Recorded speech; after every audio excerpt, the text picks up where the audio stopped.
Hi guys, and welcome to Boring History Relaxing. Tonight we ease ourselves down into the prairie as winter tightens its quiet grip and you find your boots scraping earth instead of floorboards, your shoulders brushing soil that smells faintly green even in the cold. You probably won't survive this if you expect comfort the way you know it now. So before you get comfortable, take a moment to like the video and subscribe, but only if you genuinely enjoy what I do here. And while you're settling in, tell me where you're listening from and what time it is for you right now. Now dim the lights and let the story keep going without any hurry. You lower yourself into the dugout slowly, because everything underground rewards patience. The ladder rungs are cold through your gloves and the air shifts the moment your head drops below ground level. It is quieter here, not silent but padded, as if the prairie has wrapped your ears in wool. The door closes with a dull sound that does not echo. It simply ends. That is the first lesson. Sound behaves differently when earth surrounds you. You stand still to let your eyes adjust. Lamplight does not bounce the way it does in a wooden room. It settles. Shadows feel thicker as if they have weight. The walls are not walls in the modern sense. They are stacked sod blocks, their cut edges showing old roots and pale soil packed together with careful hands months ago. A mainstream historical fact often overlooked is that sod dugouts spread rapidly across the Great Plains in the mid-19th century because timber was scarce and expensive while grass was everywhere and stubborn enough to hold shape. You run your fingers along the surface and feel both firmness and give. The wall is not dead material. It holds memory of rain, of sun, of growth. You're here to sleep, not to admire construction, but sleep does not arrive yet. Winter nights in a dugout begin with listening. The wind above cannot be seen, only translated. A faint tremor passes through the ceiling, where wooden poles span the space and carry sod on their backs. Snow presses down eventually, but not yet. For now the roof sighs now and then, reminding you that it is working. You spread bedding directly on the floor. There is no raised bed unless someone built one, and many did not. The ground is tamped dirt hard as fired clay, and it steals warmth without apology. This is why you do not undress. You loosen boots but keep trousers on. You leave your shirt buttoned. You add a second layer of socks because you learned quickly that feet surrender first. A quirky tidbit passed down in letters and diaries mentioned settlers stuffing spare newspaper between blankets and clothing at night, not for reading but for insulation, a crackling barrier against cold that inked their skin by morning. You lie down, carefully arranging yourself like someone fitting into a narrow boat. The ceiling feels close now, closer than it did when you stood. Your breath fogs briefly, then fades. The lamp is turned low. Firelight from the small stove casts a glow that does not reach the corners. You trust the embers because you have to. They will guard the night without burning all the air, if you have judged them correctly. People learned this balance through experience and sometimes through frightening mistakes. Historians still argue whether dugouts were safer than above-ground cabins in extreme cold, or whether they merely traded one set of dangers for another. You do not debate. You listen. The smell is part earth, part smoke, part damp wool. Moisture lives here. It cannot be chased away completely. When the ground outside freezes, solid water has nowhere to travel, so it waits. You can feel it in the coolness near the floor, in the way the wall darkens where your shoulder rests. This does not alarm you anymore. You have learned to read these signs the way sailors read clouds. Sleep arrives in fragments. You drift, then wake, then drift again. Each time you notice something new, a faint pop from the stove, a shift of snow overhead, someone else breathing nearby, slow and steady, a reminder that shared space is not optional here. Families slept together, not for closeness, but for heat. Bodies were resources like blankets or fuel.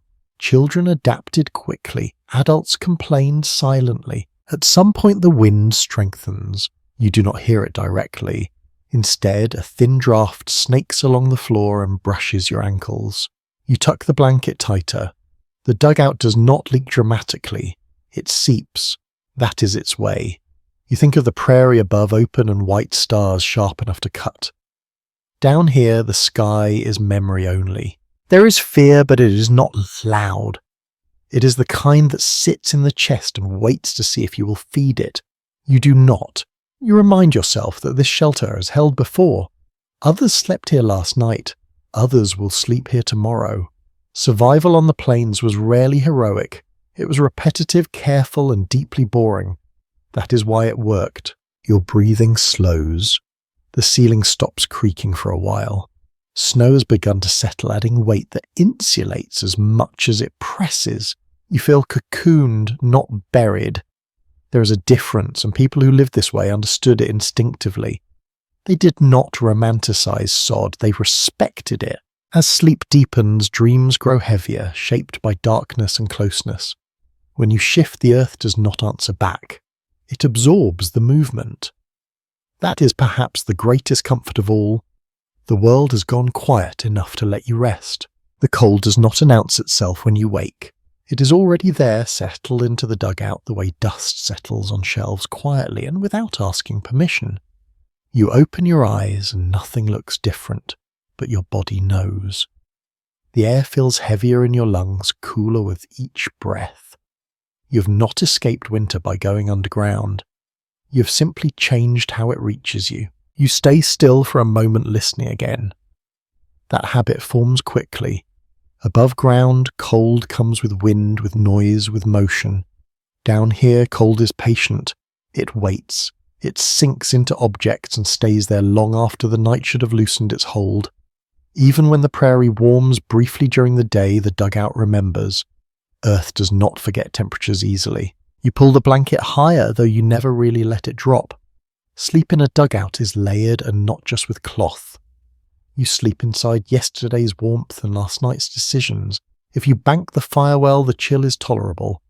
If you did not, the cold presses closer, not sharply, but insistently. A widely accepted historical reality is that prairie settlers quickly learned that managing heat was a continuous task, not something handled once at bedtime. Heat lost overnight had to be earned back slowly in the morning. Your fingers ache first, you flex them inside your gloves which you never removed. You remember laughing at the idea of sleeping dressed when you first arrived on the plains. That did not last long. Now it feels strange to imagine bare skin touching air at night. Modesty becomes irrelevant when warmth is at stake. The dugout amplifies certain sensations. Cold floors feel colder because there is no visual distance from them. The earth beneath you is always present, always close. You feel it through bedding, through clothing, through bone. This is why many settlers piled straw or dried grass beneath their blankets, creating a buffer that trapped air. Some even used corn husks or discarded grain sacks when straw ran short. A curious tidbit tucked into several pioneer journals mentions people measuring a good night's rest not by comfort, but by whether frost formed on the inside walls or not. Frost meant the fire failed. You shift and hear a soft sound, fabric against fabric, nothing nothing else. The silence remains intact. Snow has done its work above, smoothing the world into stillness. That silence makes the cold feel larger, as if there is nothing to distract you from it. But it also makes time stretch. Night does not rush here. It lingers, giving you space to rest if you let it. Breathing slows again. Your body begins to conserve. This is not panic. It is adaptation. You curl slightly, protecting your core. People did not use the word hypothermia, but they understood its shape. They knew that staying still too long without enough heat was dangerous, and that movement had to be balanced against sweat, which could be deadly later. Historians continue to debate how much settlers consciously understood these risks versus learning them through painful trial and error. You only know that instinct guides you now. The stove has cooled, but it is not cold. You can feel a faint warmth if you stretch a foot toward it. That small comfort is enough. Fires in dugouts were kept modest, partly to save fuel, partly because too much heat dried the sod and caused cracking.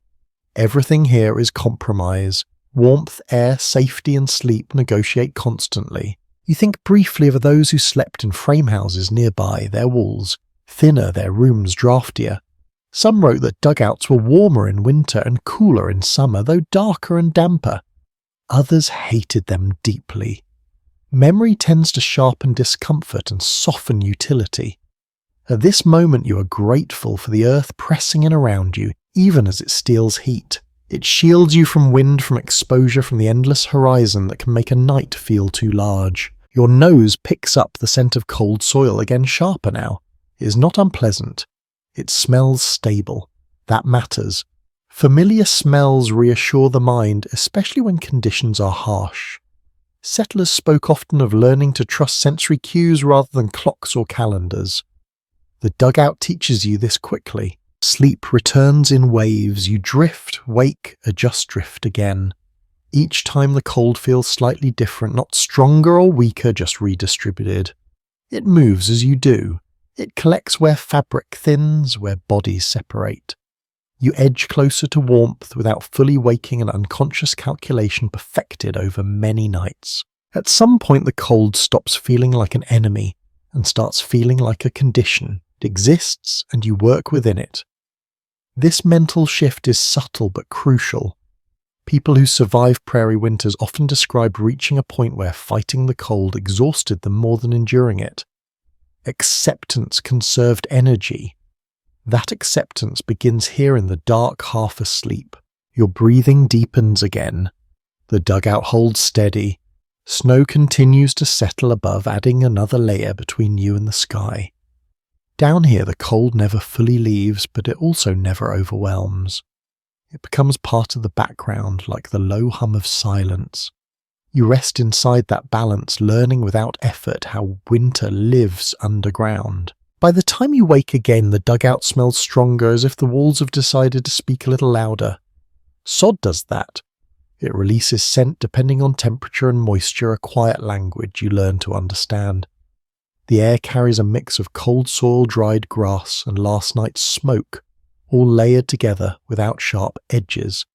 You sit up slowly, careful not to brush your head against the beams overhead. Space is measured here, and you have learned its limits by touch rather than sight. You reach out and place your palm against the wall. It is cool, not icy, and slightly damp. The surface gives just enough to remind you that this is not stone. Each block of sod was cut from the prairie itself, flipped root side up and stacked like oversized bricks. One widely acknowledged historical detail is that builders preferred prairie grass with deep roots like buffalo grass, because it bound the soil together and kept walls from crumbling. When you touch it now, you can feel those roots faintly like veins beneath skin. The wall does not feel finished. There is no plaster, no paint, no barrier between you and the earth. This closeness is unsettling at first, then oddly grounding. You begin to trust it. Earth walls absorb sound, absorb shock, absorb if the temperature swings. They also absorb mistakes. A poorly placed elbow does not leave a mark. A dropped object does not echo. The dugout forgives small clumsiness. Light filters in faintly from the doorway, not because the sun is high, but because snow outside reflects what little daylight exists. Inside that light turns everything a muted brown and gold. Shadows soften, hard edges disappear. This makes morning slower. You do not leap into the day. You emerge from sleep the way roots emerge from soil, gradually without drama. You notice how the wall near the floor is darker. Moisture collects there, drawn by gravity and cold. This is expected. People living in sod homes accepted dampness as part of the arrangement, managing it rather than eliminating it. A curious observation from period accounts mentions settlers propping bedding during the day to let air move underneath, reducing mildew. It was not elegant, but it worked often enough. You breathe in deeply and feel the weight of the air. It is thicker than outside air, holding warmth longer, but also holding scent. This is why ventilation mattered. A small stovepipe exits through the roof, sealed carefully with clay to keep snowmelt out. Too tight a seal starves the fire. Too loose invites leaks. Balance again. Everything returns to that. As you move, the wall responds with a faint crumble, not collapse, just a whisper of soil settling back into place. That sound does not worry you. You have learned the difference between living earth and failing structure. The dugout is always adjusting, responding to frost thaw and pressure above. Historians still discuss whether sod structures required more daily maintenance than wooden cabins, or whether their flexibility actually reduced catastrophic failure. Standing here, hand on wall, you feel that flexibility working quietly. You think about the effort it took to build this shelter. Cutting sod was heavy labour, especially in late summer, when grass was thick and the sun unforgiving. Yet many settlers preferred it to hauling lumber across miles of open land. The prairie offered material freely, but demanded respect in return. You see that respect in the careful stacking and the way corners are reinforced in the extra thickness along the north wall where winter winds press hardest. The wall smells slightly sweeter near the ceiling. That is where the sod is drier, warmed by trapped air rising slowly. You rest your forehead there for a moment, eyes closed, letting the temperature difference register. This simple act becomes comforting. You begin to associate these textures with safety. Smooth plaster walls would feel strange now, distant. Clothing brushes against earth as you move and you do not flinch. Early on you worried about dirt, about insects, about what might crawl out of the walls. Some did. Spiders, beetles, the occasional mouse seeking warmth. Most nights they leave you alone. A quirky note from one homesteader recalls stuffing cracks with rags soaked in kerosene to discourage unwanted guests, a method effective but fragrant. You smile faintly at the memory as the dugout smells comparatively gentle today. You sit back down on the bedding and listen again. The walls muffle everything. Wind becomes fresher rather than sound. Snow becomes weight rather than motion. Even your own heartbeat feels quieter. This silence shapes thought. It slows it. You find your mind wandering less, circling familiar paths instead of racing a whole yeared. Sleepiness lingers, encouraged by the steady environment. The sod walls also hold warmth differently than wood. They do not radiate heat quickly. What warmth they gain stays close trapped in layers of soil and root. This is why even on bitter nights the dugout rarely feels as sharp as the open air. That fact, often mentioned in settler letters, surprised newcomers who expected underground living to be colder. Experience corrected them. You adjust the blanket again, brushing the wall with your elbow. Earth leaves a faint mark on your sleeve. You do not bother wiping it away. Cleanliness here is relative. Survival outranks appearance, and clothing bears evidence of place and season. Dirt becomes familiar, almost reassuring. As the day inches forward, light shifts subtly, and you notice how the wall seems to breathe with it. Dampness recedes a little. The scent changes. You have not left the dugout, but you feel the world outside moving. That connection matters.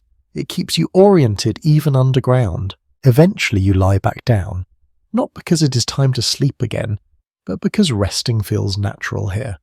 The walls cradle sound and thought alike. You close your eyes and let the texture of sod linger in your awareness, a quiet companion shaped from prairie itself.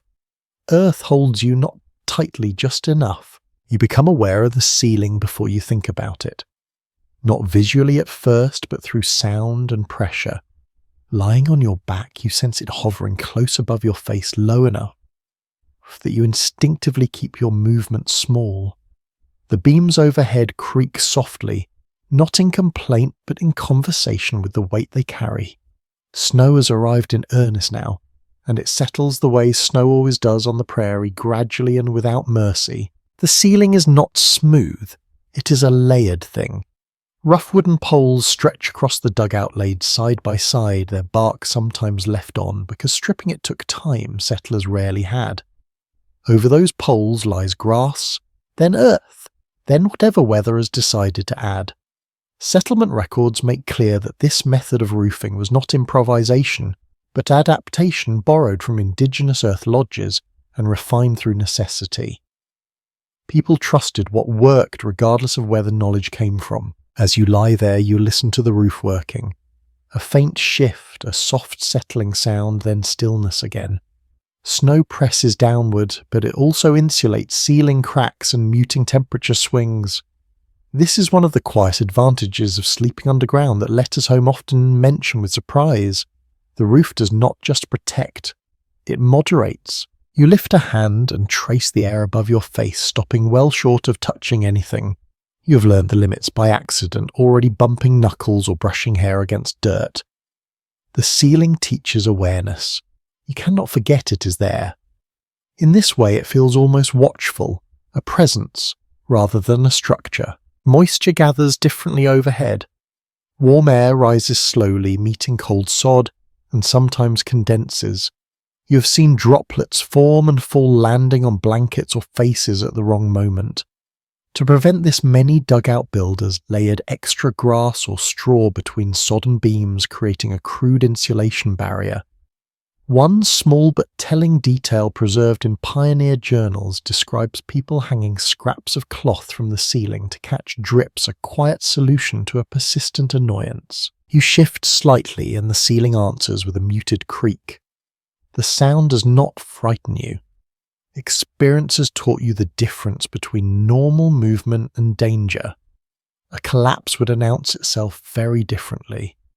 Even so, there are nights when unease visits uninvite. When storms grow loud above ground, when wind scours the prairie clean, you cannot help but imagine all that weight overhead. Snow soil, frozen grass pressing down while you sleep beneath it. Interpretations remain divided over how safe sod roofs truly were in extreme weather. Some accounts emphasize their surprising durability. Others describe failures after heavy rain followed by freeze when sod grew brittle.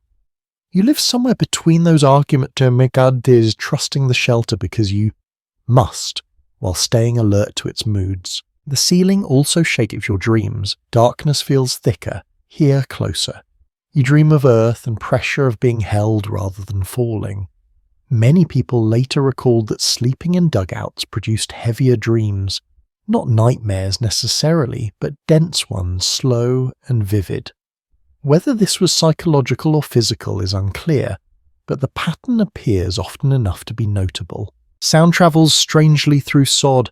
You do not hear snow falling, only the result. You do not hear wind howling, only the way it makes the roof tighten its grip. Even animals moving above ground become abstracts, translated into faint vibrations rather than noise. This filtering effect makes the dugout feel separate from the world, not isolated, but buffered. You think briefly of sleeping under open sky, of tents snapping in the wind, of cabins rattling through long nights. Compared to those, this ceiling feels solid, even when it creaks. It is close, yes, but closeness can be comforting when the alternative is exposure. Your breathing slows again.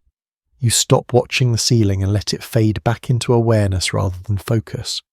The roof does its job best when you forget about it.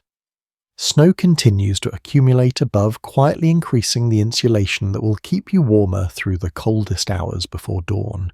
As you drift towards sleep again, the ceiling remains steady and patient. It does not promise safety. It offers steadiness instead, and on the prairie during winter that is enough. Darkness arrives inside the dugout long before the sun has finished its slow journey across the prairie sky.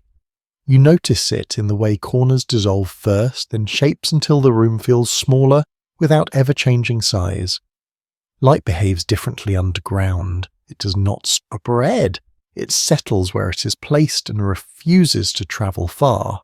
You adjust the lamp, carefully lowering the wick until the flame becomes a steady glow instead of a restless flicker. Fuel is precious. Even when supplies a good waste feels irresponsible in winter. Contemporary homestead records show that settlers often rationed lamp oil more strictly than food, knowing that darkness shaped every other activity. Without light tasks, mistakes multiply. The dugout absorbs brightness the way it absorbs sound. Walls drink it in, the ceiling holds it close, preventing reflection. Shadows appear softer, less defined. Faces become suggestions rather than features. This softening effect makes the space feel older, almost timeless, as if you have stepped outside the rhythm of day and night and into something slower. You sit quietly, letting your eyes adjust again. Darkness underground is not complete, but it is persistent. Even when the lamp burns, you remain aware of how easily it could vanish. A sudden draught, a careless movement, and the room would slip into near blackness. This knowledge encourages stillness. You think of how daylight once dictated every hour. Outside, sunrise and sunset command attention. Underground, those signals blur. You rely on routine instead. Fires are tended because they must be, not because the sky says so. Meals happen when energy dips. Sleep comes when bodies allow it. This reshaping of time is subtle but profound. An often overlooked reality of sod living is that winter days felt shorter, not only because of latitude and season, but because indoor darkness limited productivity. People simply did less. Letters from the period mention long evenings spent sitting quietly conserving light, listening rather than doing. That enforced stillness altered habits and expectations. You notice how the darkness sharpens other senses. Sound feels closer, smell becomes more noticeable. The faint scent of soil deepens as the lamp warms the air slightly. You recognize when someone else shifts nearby without seeing them. Breathing patterns become familiar. Darkness teaches attention. There are moments when unease slips in with the shadows. Humans are not built to live without light for long stretches. You remind yourself that this is temporary, that dawn will arrive eventually even if you do not witness it directly. Scholars have long questioned how extended winter darkness affected mental health on the plains, with opinions ranging from mild inconvenience to significant strain. The truth likely varied by individual resilience shaped by expectation and circumstance. You lean back and close your eyes, not to sleep yet, but to rest them. Darkness does not vanish when eyes close. It thickens. This could feel suffocating, but instead it feels protective. No one can see you here. No movement is demanded.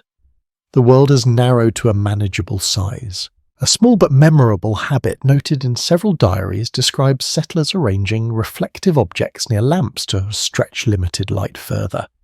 Tin plates, polished spoons, even shallow pans of water were positioned to catch and redirect glow. The effect was modest, but the intention mattered. People sought control over darkness where they could. Eventually the lamp is lowered further, then extinguished. The change is immediate and complete. Darkness settles, fully wrapping the dugout in a quiet that feels heavier than before. You lie down knowing the ceiling is there, knowing the walls are close even if you cannot see them. Your body responds by slowing. Breathing deepens, thoughts soften. Darkness removes distraction. There is nothing to look at nowhere. For the mind to wander visually, it turns inward, then drifts. Outside the prairie continues its long winter night. Inside you float in a pocket of earth and shadow, letting time pass without measuring it. Darkness becomes less something to endure and more something to inhabit. Sleep finds you more easily, now encouraged by the absence of light and the steady presence of shelter. The floor makes itself known the moment you shift your weight. It does not creak or complain. It simply reminds you that it exists firm and unyielding beneath layers of cloth and habit. Sleeping on earth is different from sleeping on anything built above it. There is no suspension, no forgiveness. Whatever warmth you bring with you is either held carefully or surrendered slowly inch by inch into the ground below. You feel it most through your hips and shoulders where bone presses closer to dirt. Even with blankets folded beneath you, the cold seeps upward, patient and persistent. Prairie settlers understood this quickly. Surviving household accounts frequently mention the importance of insulating the floor, often more urgently than insulating walls. Straw-dried grass, old hides, even packed leaves were layered beneath bedding whenever possible. The floor mattered. You press your palm down and feel the packed soil resist. It has been tamped hard, sometimes mixed with clay or ash to improve firmness. Over time it grows smoother where feet pass most often subtle paths worn into earth. These marks are not cleaned away, They are signs of use proof that these spaces are alive. The cold rising from the floor behaves differently than cold air. It does not bite, it drains. You notice your legs feeling heavier, circulation slowing. This is why you keep them wrapped tightly, knees slightly bent, feet tucked inward. Body position becomes strategy. Sleep is not passive here, it is managed. A small but telling detail recorded in several homestead letters describes people laying boards or doors, scavenged from wagons directly under bedding, creating a barrier between body and earth. These makeshift platforms were prized even when uneven because they interrupted the steady pull of cold. When boards were scarce, people rotated sleeping positions through the night, redistributing numbness so no single joint bore it too long. You shift again, slowly, deliberately. Sudden movement wastes warmth. You have learned that the floor responds best to patience. Once your body heat warms a shallow pocket beneath you, staying still helps keep it. Too much movement resets the process. Researchers examining frontier living conditions still disagree on how much heat loss through the ground contributed to winter illness compared to drafts and nutrition. Some argue it played a central role. Others suggest it was only one factor among many. Lying here feeling the cold creep upward despite your best efforts, it is difficult to imagine it being insignificant. The floor also carries sound differently.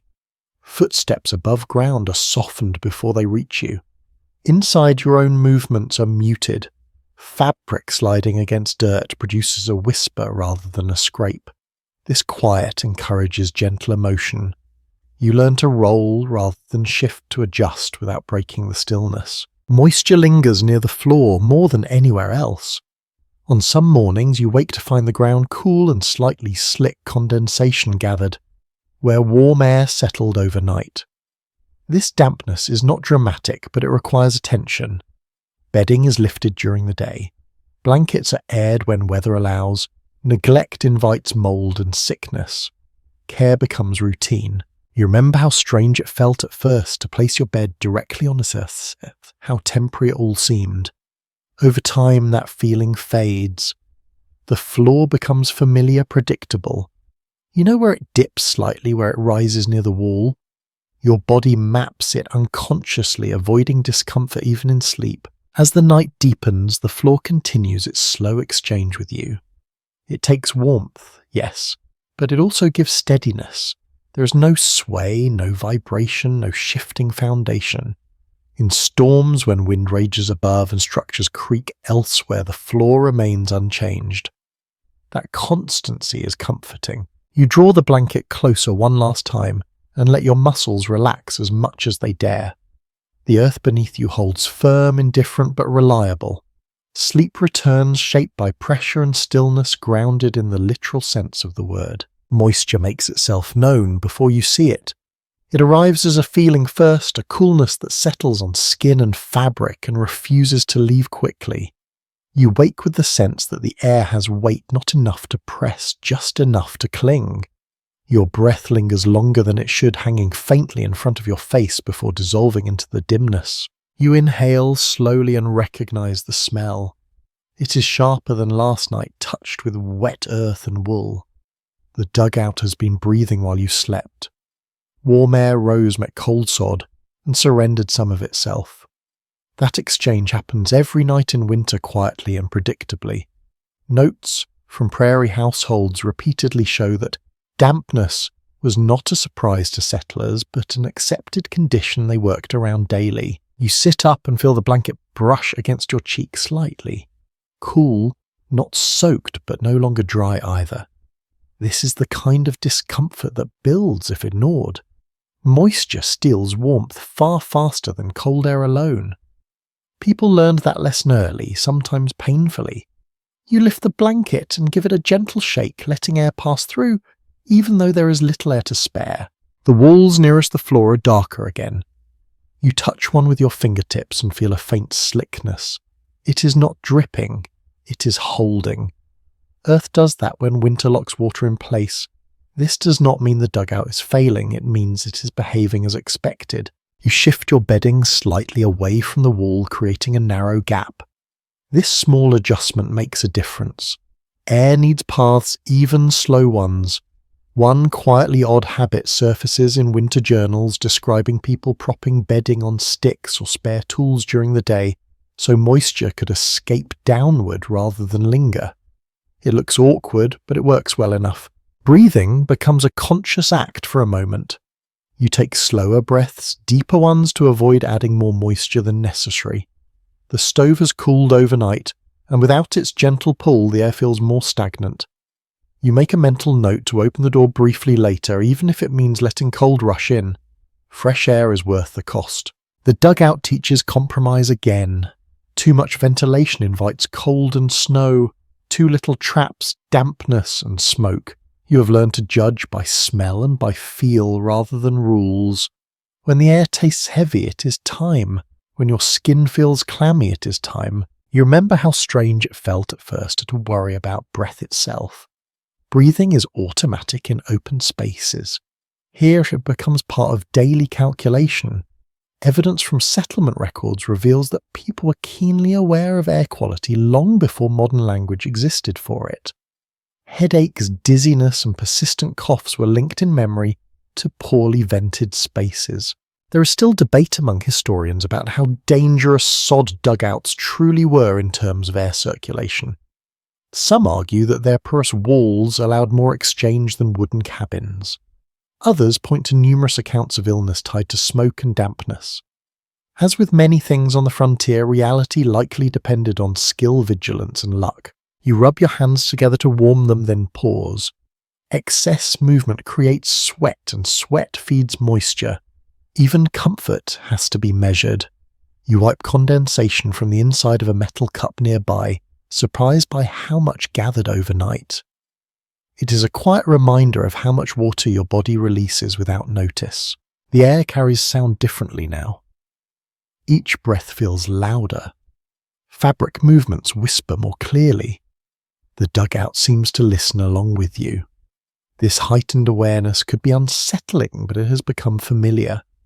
Moist air dulls, edges, softens sensation, slows thought. You lie back down, arranging yourself carefully so blankets overlap without trapping too much moisture near your face. You turn your head slightly to the side, creating a small channel for breath to escape upward. This is habit now refined over many nights. A small but telling detail preserved in memoirs mentions people hanging dried herbs or grasses near the ceiling, not only for scent, but to absorb some dampness from the air. Sage, sweet grass, whatever was available.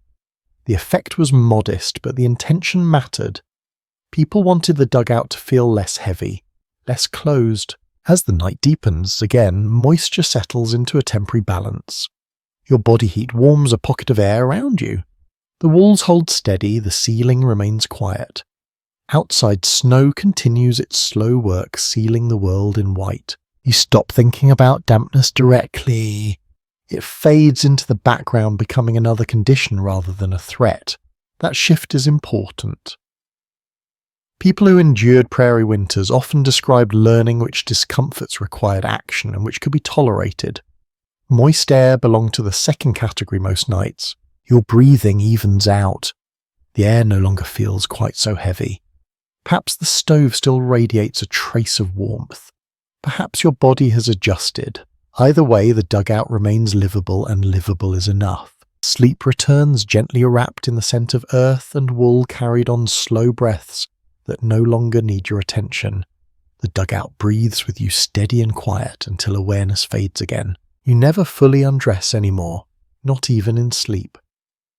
The habit disappears quickly once winter settles in, replaced by something more practical and far less sentimental. Clothing becomes part of your bedding, an extension of insulation rather than something you shed at day's end. You wake with buttons still fastened, sleeves tugged low over wrists, layers folded around you like a second skin. At first this felt awkward.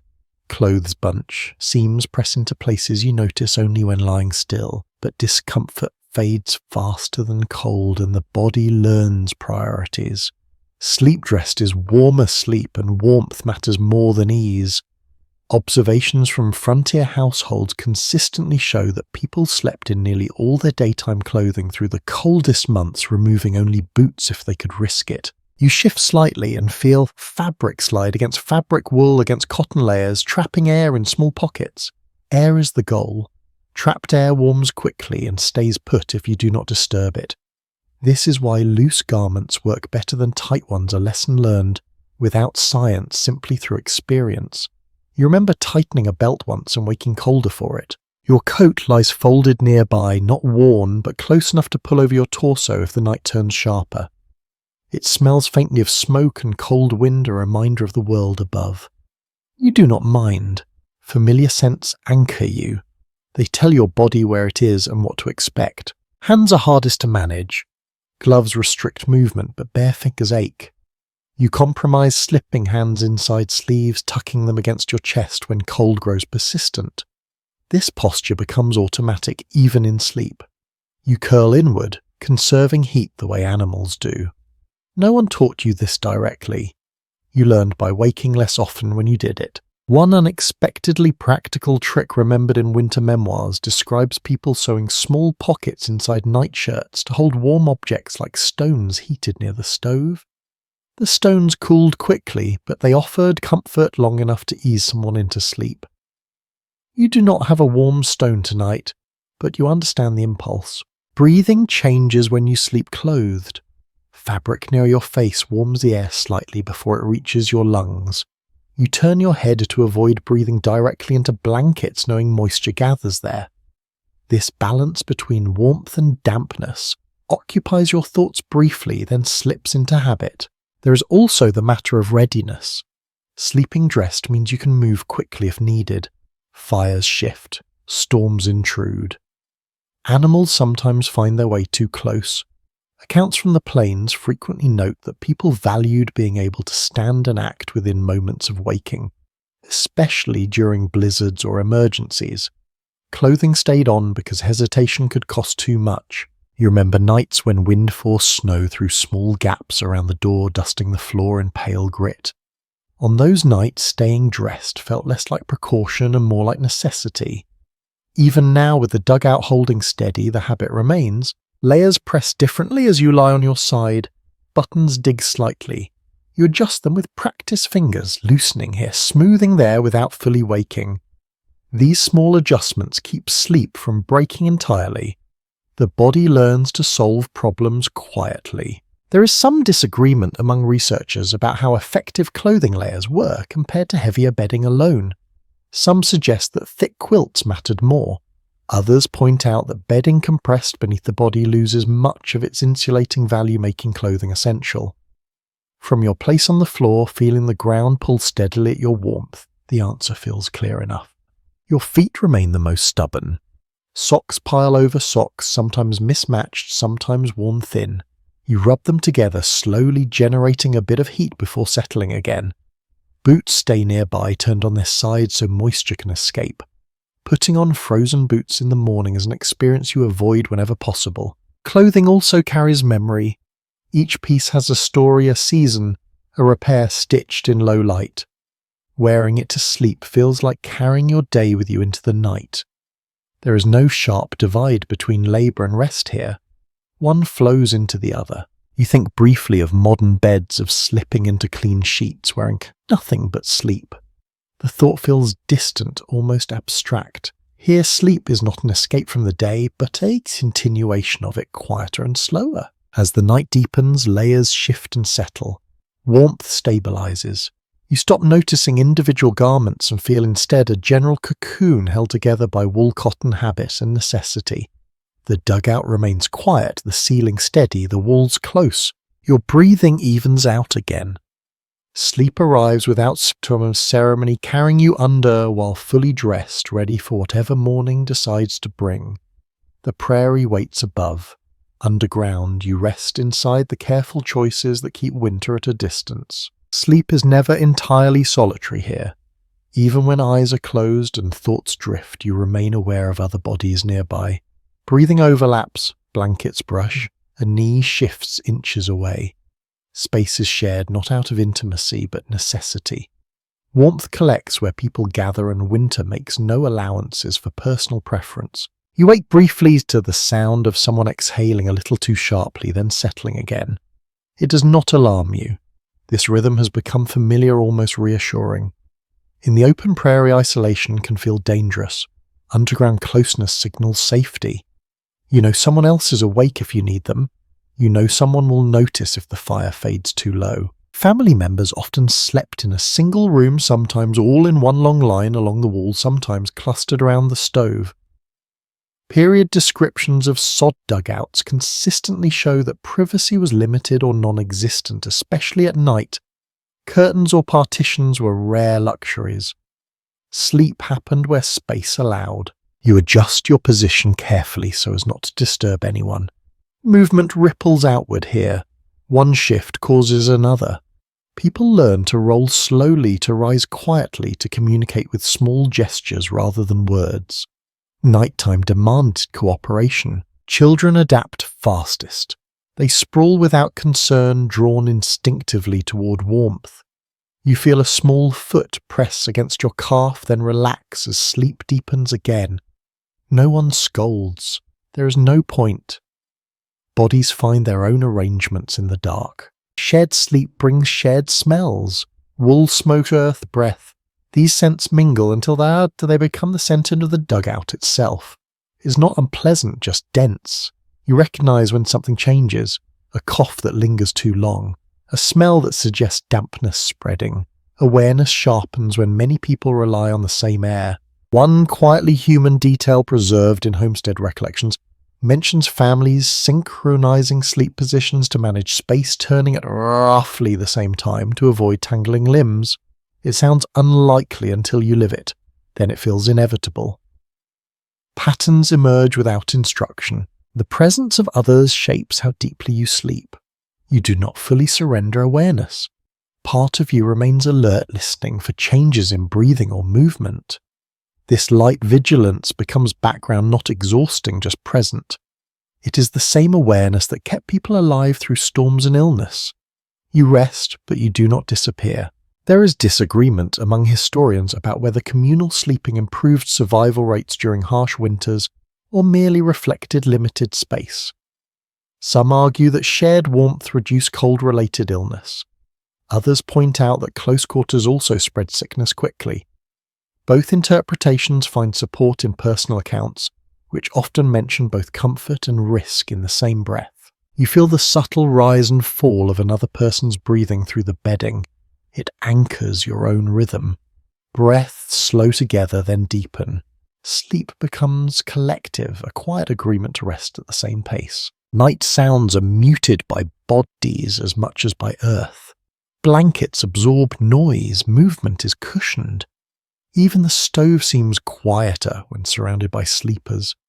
The dugout feels fuller, more stable when everyone is inside. Empty space feels colder. You remember nights earlier in the season when everyone slept lighter, less trusting of the shelter and of each other's habits.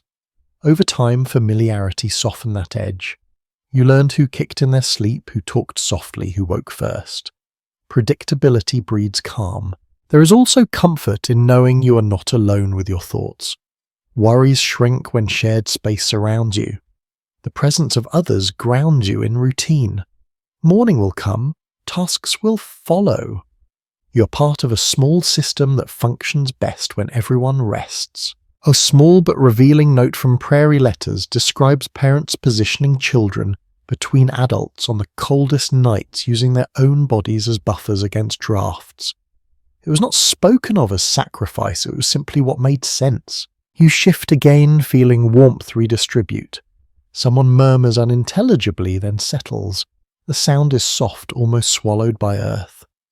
You smile faintly in the dark, not from amusement but from recognition. This is what winter sounds like here.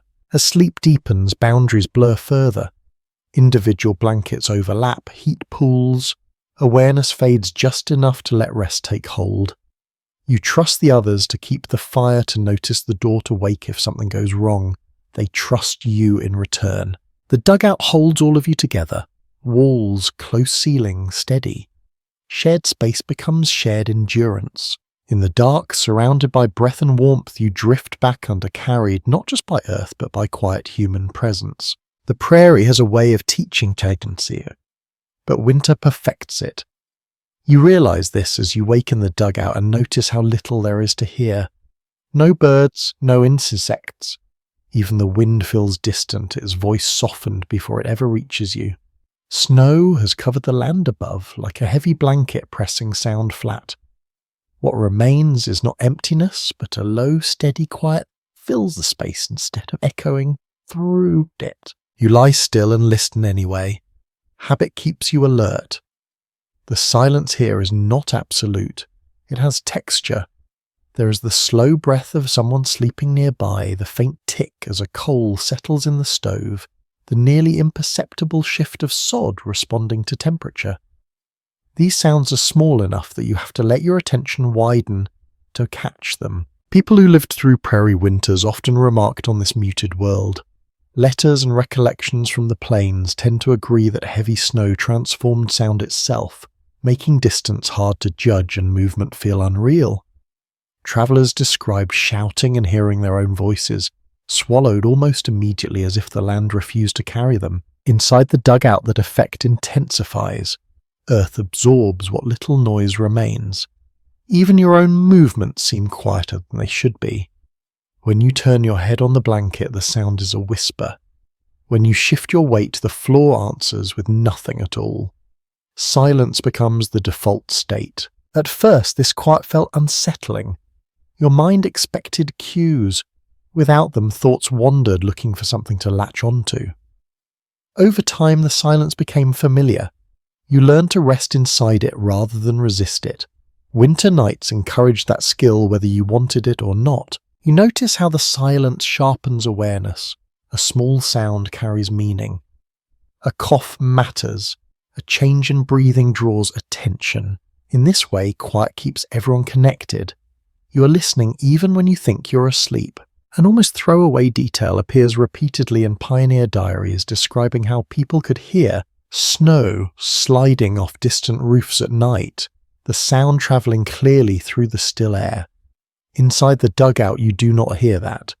You feel it instead, a subtle shift in pressure, a change in how the ceiling holds itself. The silence also stretches time. Without sound to mark passing moments, minutes blur together. You could be lying here for seconds or hours. The difference hardly matters. Winter teaches patience through monotony. Nights are long and there is no reward for rushing them. There has long been uncertainty around how this prolonged quiet affected people psychologically. Some accounts suggest it brought calm and focus. Others hint at restlessness and unease, especially among those unaccustomed to isolation. The evidence refuses to point in just one direction. Responses varied, shaped by temperament and circumstance. You find that silence lowers your breathing without effort. Your body adjusts, matching the stillness around it. Muscles soften. Even thoughts slow, no longer leaping ahead. There is nowhere to go quickly. The world is paused. Outside the prairie lies buried under snow, wide and blank. That vastness would feel overwhelming if you were standing in it. Down here, wrapped in earth, it becomes manageable. Silence shrinks the world to the size of the dugout, the people inside it to the steady presence of shelter. You remember nights earlier in the season when wind rattled everything, when sound intruded constantly. Those nights felt longer, somehow more tiring. Silence, by contrast, feels efficient. Nothing distracts. Nothing demands response unless it truly matters. You shift slightly and stop. The stillness returns immediately, as if it had been waiting. This responsiveness gives you a strange sense of control. You can add sound, but you do not have to. Most of the time, you choose not to. A small comfort mentioned in winter correspondence involves people humming quietly to themselves before sleep, not to fill the silence, but to test it to remind themselves that sound still exists if needed. You consider doing the same, then decide against it. The quiet feels complete enough on its own. As sleep approaches, again, silence wraps more tightly. It no longer feels empty. It feels full, like a held breath. You trust it now. You know that important sounds will break through, everything else can wait until morning. The dugout remains still. Snow continues its slow work above. Inside, the absence of noise becomes a kind of shelter itself, protecting rest the way earth protects warmth.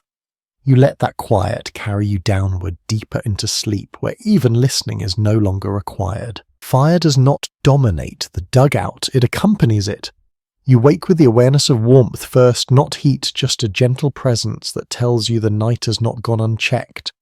The stove sits low and unassuming, its iron dark, its shape familiar enough that you could trace it with closed eyes. It is not roaring, it is breathing the way everything in winter seems to breathe rather than act. You listen for it before you look. A soft tick as metal contracts. A faint settling sound from within. These are good signs. They mean the fire was banked properly before sleep coals tucked under ash draft set just enough to keep them alive. Accounts preserved from Prairie households regularly point out that tending the stove was the last task of the night and the first responsibility of the morning. Fire demanded attention, but it repaid that care with the survival. You stretch a foot toward the stove and feel a trace of warmth still lingering. Not enough to heat the room, but enough to take the edge off the cold that crept up from the floor. This balance matters. Too much fire dries the air and cracks the sod. Too little invites frost and misery. Living with fire is less about intensity and more about timing. The stove does more than provide heat. It pulls air. That steady draw creates movement you cannot see but can feel. Smoke from it rises. Dampness shifts. Air travels upward rather than lingering. You've learned to trust that invisible current. When it falters, the dugout feels wrong almost immediately. One small, almost intimate detail shows up in winter recollections describing how people spoke to the fire quietly while adjusting it as if coaxing rather than commanding. A turn of the damper, a gentle tap of ash. Fire responds best to patience. You understand that now. You sit up and add a single piece of fuel, not wood, but dried buffalo chips or twisted prairie grass if wood is scarce. On the plains, fuel came from wherever it could be found. Letters written east often mention surprise at how effective these materials were, even if they smelled differently. Warmth mattered more than scent. As the new fuel catches, the stove hums faintly. The sound is subtle but reassuring. It fills the dugout just enough to remind you that something is working on your behalf. You do not stare at the flame. You glance, confirm, then turn away. Fire needs respect, not attention. There remains disagreement among historians about how safe these small stoves were inside sod structures. Some argue that porous walls reduce smoke buildup. Others point to recorded accidents and illnesses tied to poor ventilation. The truth sits somewhere between, shaped by skill, vigilance, and sheer experience. People learned quickly, or they did not last long. You notice how the fire changes sleep. Nights with a steady stove feel different in the body. Muscles relax more fully. Breathing deepens sooner. Even dreams seem less strained. Cold without fire keeps the mind half alert. Warmth allows surrender. The stove also marks time. You know roughly how many hours have passed by how much heat remains. If the iron still feels faintly warm, you slept deeply. If it is cold to the touch, you likely woke several times. This internal clock replaces watches and bells. A practical habit mentioned in Homestead Notes describes people positioning a kettle of water near the stove overnight. It added moisture to the air and provided warm water by morning. The effect was small but welcome. You do not have a kettle tonight, but you appreciate the thought behind it. Comfort often arrived in modest forms. You lie back down, satisfied that the fire will last until dawn. The dugout settles around that decision. Air moves gently, warmth spreads slowly, nothing dramatic happens, and that is the point. Fire becomes a background presence again, a quiet companion rather than a focal point. It guards the night without demanding it. You let your attention drift, trusting the stove to do what it has done many times before. As sleep returns, the warmth holds steady just enough to keep cold from gaining ground. The dugout remains dim enclosed, alive with small processes working together. Fire, earth, breath and rest align for a few hours more. You drift under again, wrapped in that careful balance, knowing the stove will still be there when you wake, waiting for the next small adjustment that keeps winter at bay. You notice the draft before it becomes a problem. It brushes your ankle lightly, then fades, then returns with a little more confidence. You do not need to see it to know where it comes from. The dugout has its weak places, spots where sod has settled unevenly, or where wood and earth meet without perfect agreement. Winter has a talent for finding these places. You lie still and trace the path of cold air with attention rather than annoyance.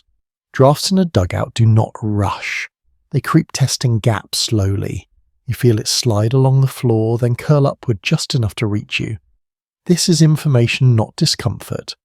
It tells you what needs tending when morning comes. Accounts left by early homesteaders frequently mention that sod structures were rarely airtight and that complete sealing was neither possible nor desirable. A small amount of air movement kept smoke from lingering and helped manage dampness. The trick was knowing when movement became intrusion. You shift slightly, drawing the blanket closer around your legs. The draft weakens but does not disappear. Somewhere near the door, snow has pressed just enough to alter the seal. Doors in winter swell and shrink, reacting to moisture and temperature, and dugout doors were especially temperamental. Many were built from salvaged lumber or wagon boards, materials never meant for this use. A modest but clever practice shows up in winter recollections describing people stuffing spare clothing sacks or even dried grass into door gaps at night, removing them again during the day. The solution was temporary, but winter demanded flexibility more than permanence. You smile faintly, knowing you will likely do the same tomorrow. You listen for other signs. A whistle would mean trouble. A steady stream of cold would demand action even now. What you feel is manageable. You tuck your feet closer and let your body warmth reclaim the space. The dugout responds slowly. Air shifts. The draft weakens further. Earth walls do not react quickly, but they do respond. This patience is one of their strengths. Sharp changes are softened underground, whether of sound, temperature or motion. There has been long-running discussion among researchers about whether sod homes were more draft-prone than wooden cabins. Some argue that settling earth created endless small gaps. Others note that thick walls and snow cover often reduced wind penetration significantly. The truth as always seems to depend on craftsmanship and maintenance. A well-cared-for dugout behaved very differently from a neglected one. You think back to earlier nights when you did not recognize drafts until your body protested hours later. Experience has sharpened your awareness. Now you notice early, adjust gently and avoid waking fully. This is a quiet skill learned through repetition. The draft also carries sound faint and distorted. A distant creak above, snow shifting against the door. These noises feel filtered, stripped of urgency.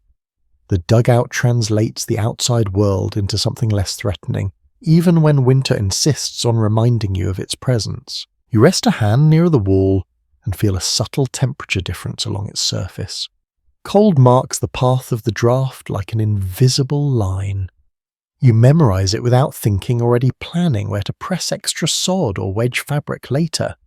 Winter living turns everyone into a quiet engineer. Another small detail surfaces in homestead writings, describing people hanging heavy curtains or quilts near doors at night, not for privacy, but to interrupt air movement.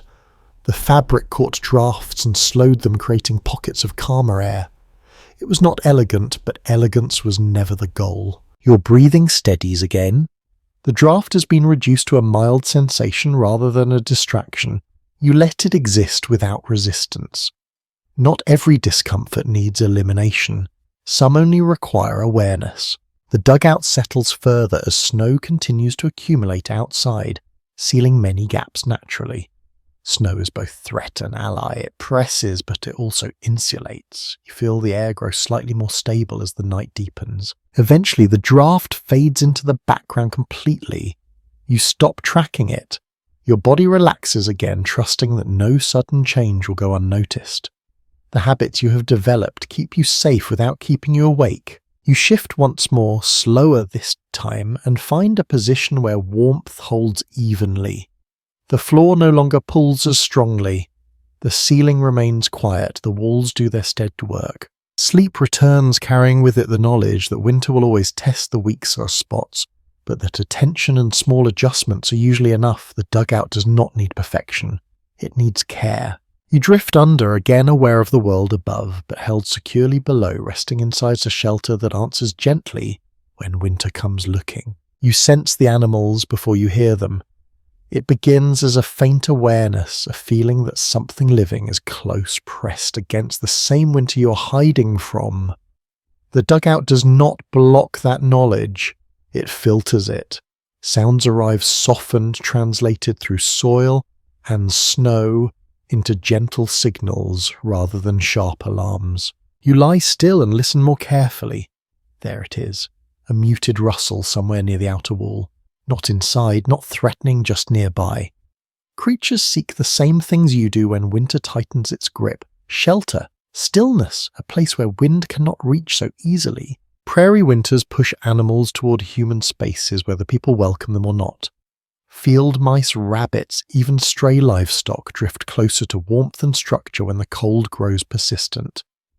Accounts from winter settlements frequently note that sod dwellings attracted wildlife, simply because they disrupted the flat openness of the land. Anything that broke the wind became valuable. The sound you hear now is small, deliberate. A scratch, a pause, then nothing. You know better than to move suddenly. Animals sense vibration first. Stillness keeps peace on both sides of the wall. You imagine a mouse nestled between sod blocks, body pressed tight, sharing warmth through inches of earth. The thought does not bother you. It feels almost reasonable. Life clusters where conditions allow it. Winter erases boundaries quickly. There is a memory of surprise from early dugout dwellers who discovered how often animals use their homes as landmarks rather than destinations. One quietly revealing habit appears in winter journals describing people sprinkling ashes or fine sand outside their walls to track animal movement after snow fell. The marks told stories in the morning, where something passed, where it paused, where it lingered. Inside you hear a soft thump from above, then silence. Snow shifts. Perhaps something climbed onto the roof briefly, perhaps it slid off again. The ceiling holds. You have learned to trust that sound patterns repeat. What you heard last night will likely sound the same tonight. Familiarity reduces fear. There has been lingering disagreement among scholars about how often larger animals pressed against sod structures during winter storms. Some argue that livestock sought the lee side of dugouts regularly. Others suggest this was rare and exaggerated by memory. Evidence survives in scattered descriptions and in worn ground patterns noted decades later. The record does not fully agree. You do not need certainty right now. You only need to recognize that the dugout is not isolated from the world. It is part of it. Animals move around it. Weather works on it. Snow reshapes it. You're not separate from the prairie. You're folded into it. Another sound reaches you. Softer. A faint chewing, perhaps. Or maybe just snow settling differently near the door. You cannot tell, and the uncertainty no longer troubles you. Experience has taught you which sounds matter. This one does not. You pull the blanket closer around your shoulders, not because of cold, but because the idea feels comforting. Enclosure within enclosure, cloth within earth, warmth within stillness. Some settlers kept animals intentionally close, building sod shelters adjacent to or partially connected with living spaces. What survives in agricultural records suggests this arrangement reduced livestock losses during extreme cold and provided an extra buffer against wind. It also meant sharing space more closely with living creatures than modern comfort would allow. Winter demanded compromises that blurred lines between human and animal worlds. You hear breathing nearby from the people sharing the dugout. That sound grounds you more than anything outside. Whatever moves beyond the walls will not cross the threshold lightly. Humans fire and noise mark territory clearly enough. You remember nights earlier, in the season when every unfamiliar sound startled you, your body tensed, ready to respond. Over time your reaction softened. Repetition taught you that most sounds pass without consequence. The prairie is busy even in winter. It is simply quieter about it. There is also the matter of pests inside. Insects retreat deep into soil when cold comes, but mice and small creatures sometimes find ways in. You have seen the signs. Tiny tracks near stored grain. A corner disturbed overnight. This does not provoke panic. You store food carefully. You accept a small margin of loss. Survival has taught you what matters most. A small, almost overlooked detail in winter letters mentions people hanging bits of shiny metal or bells near food stores to detect movement at night. The noise was minimal, just enough to alert without waking everyone. It was not foolproof, but it offered reassurance. You consider how many quiet systems operate here, layered and subtle. Outside, the animal shifts again, then moves on. The sound fades into the distance, swallowed by snow and soil.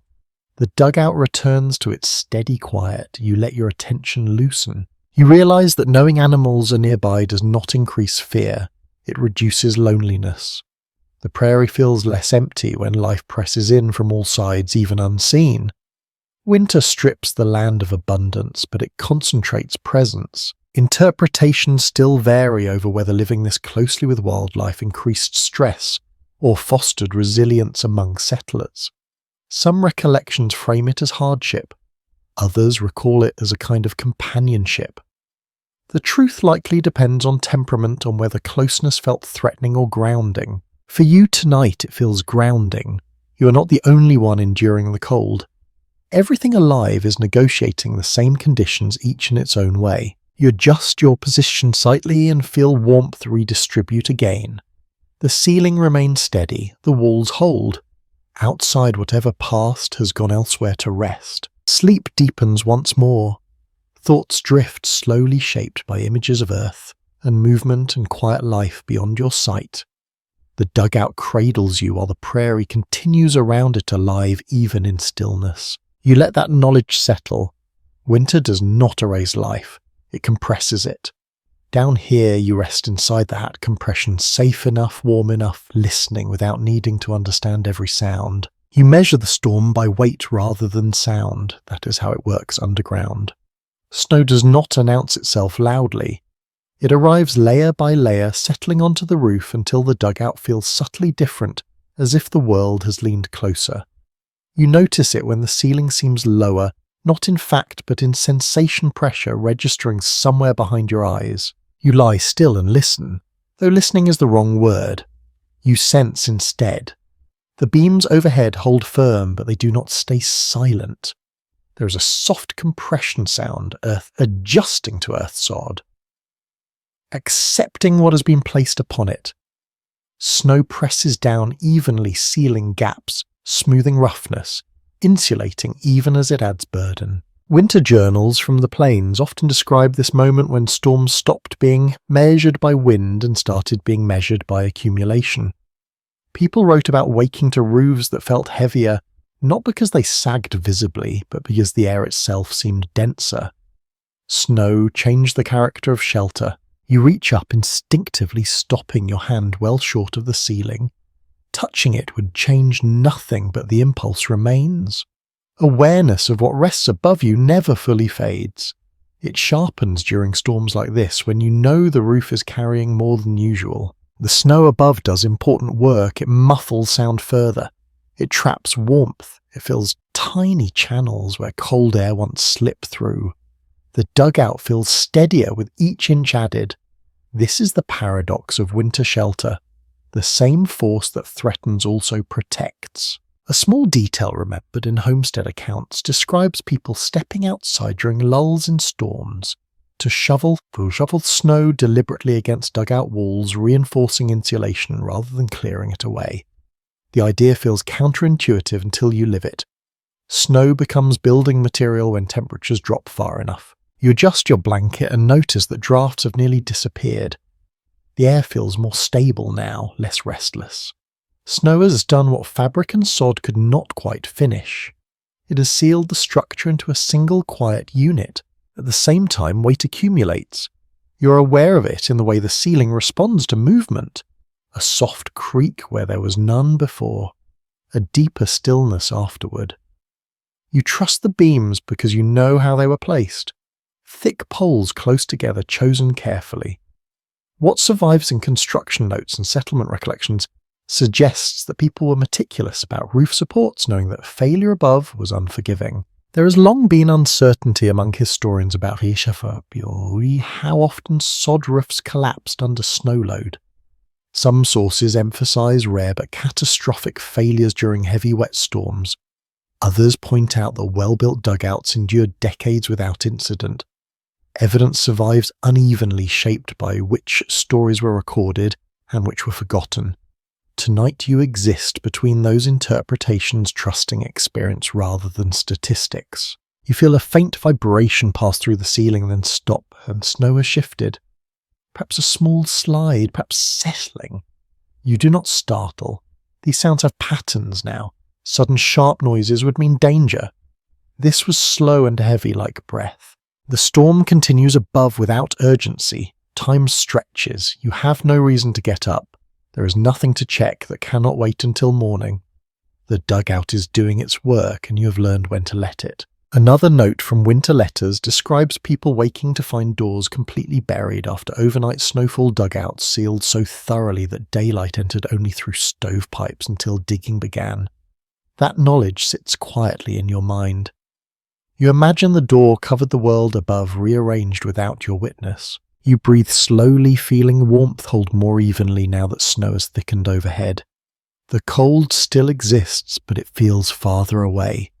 Snow absorbs extreme, smoothing the night into something more manageable. There is a moment when the thought of weight becomes heavy again. You imagine all that snow, all that earth pressing down while you lie beneath it. The thought flickers, then fades. You remind yourself that pressure is distributed. Earth understands weight. It has been holding it for far longer than you have been alive. You shift slightly and feel no change in response. The ceiling remains steady. The walls do not answer back. Everything is quiet, compressed into stillness.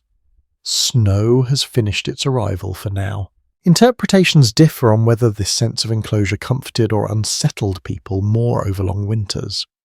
Some writings suggest it fostered security, a feeling of being wrapped and hidden. Others hint at unease, a sense of being buried alive. The historical record leaves room for both experiences. Your own response changes night to night. Tonight it feels protective. The storm above cannot reach you. Wind cannot strip heat away. Sound cannot intrude. Snow has transformed the dugout into something closer to a cocoon than a shelter. You close your eyes and let that image hold. Cocoon implies waiting, not entrapment. Winter will pass, snow will melt, weight will lift. For now the pressure above allows rest below. Breathing deepens again, muscles loosen. The thought of snow becomes abstract, distant, reduced to a concept rather than a threat. You trust the roof, you trust the earth. You trust the careful choices that shape this place. The storm continues quietly, doing its slow work across the prairie. Inside you float just beneath it, separated by layers of grass, soil, wood and patience. Sleep returns gently heavier, now encouraged by the stability overhead.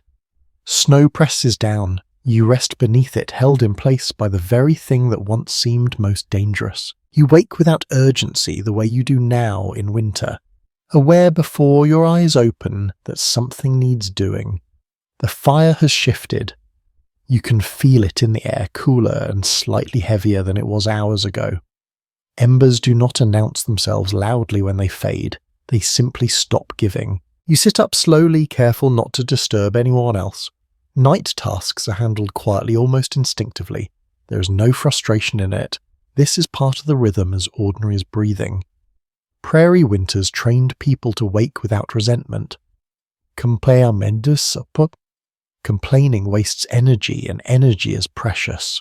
You reach for the stove and rest your hand near the iron, not touching it yet. The warmth is faint but present. Enough remains to work with. That matters. Housekeeping notes and personal recollections from the plains repeatedly show that people preferred waking briefly to tend fire rather than letting it die completely and starting again from cold iron. Restarting cost more fuel and more effort. You open the stove gently. A soft rush of air stirs ash and glowing coals beneath. You add fuel sparingly, one piece at a time, listening for the quiet response that tells you it is caught. Too much too fast smothers heat. Fire rewards patience. The movement wakes someone nearby. You feel a shift, a breath-changing pattern. No one speaks. Words are unnecessary at this hour. Everyone understands the purpose. You close the stove again and adjust the damper, restoring the slow draw that keeps heat alive without racing it. There is a brief moment of discomfort as cooler air circulates, pulled toward the stove. You wrap your arms tighter around yourself and wait. This will pass. It always does. In a few minutes, warmth will redistribute, moving outward in subtle layers. Another small task calls for attention. Snow has drifted enough that the door may be partially sealed. You do not open it now. That would invite cold and wake everyone fully. Instead, you test the latch, making sure it still moves freely. Ice can trap doors if ignored. You ease it once, then leave it be. A minor but revealing habit noted in winter diaries describes people keeping tools close at night specifically for these moments. A poker for the stove, a shovel near the door, a lamp ready but unlit. Preparation reduced stress. Knowing tools were within reach allowed people to rest more deeply. You move carefully back to your place, lowering yourself slowly to avoid jolting cold back into your body. Bedding shifts softly. The dugout absorbs the sound. You lie down again, pulling the blanket close, already feeling the air change. There remains discussion among historians about how disruptive these nightly interruptions were to long-term health. Some suggest fragmented sleep took a toll over months of winter. Others argue that people adapted quickly and slept deeply between brief wakings. Surviving accounts suggest both experiences existed, shaped by age, health, and resilience. For you, the interruption feels mild. The body adjusts. You're awake just enough to act, not enough to worry. Thoughts do not spiral. They stay practical anchors to immediate needs. That discipline comes with repetition. As warmth returns, muscles loosen again. The stove ticks softly, metal expanding. That sound is reassuring, like a heartbeat resuming after a pause. You do not watch it. You trust it to do its work. You settle back into stillness, adjusting your position slightly to reclaim the pocket of warmth you left behind. It returns quickly, shaped by blankets and bodies and habit. Someone nearby exhales deeply, sleep reclaiming them. The night resumes its quiet course.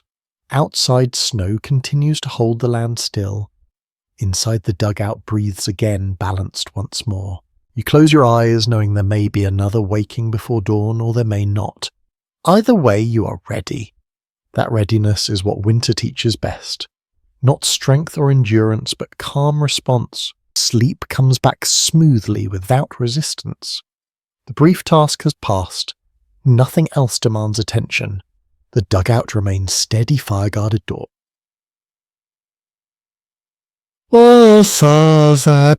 Held fast. You drift under again, carrying the satisfaction of a small duty completed.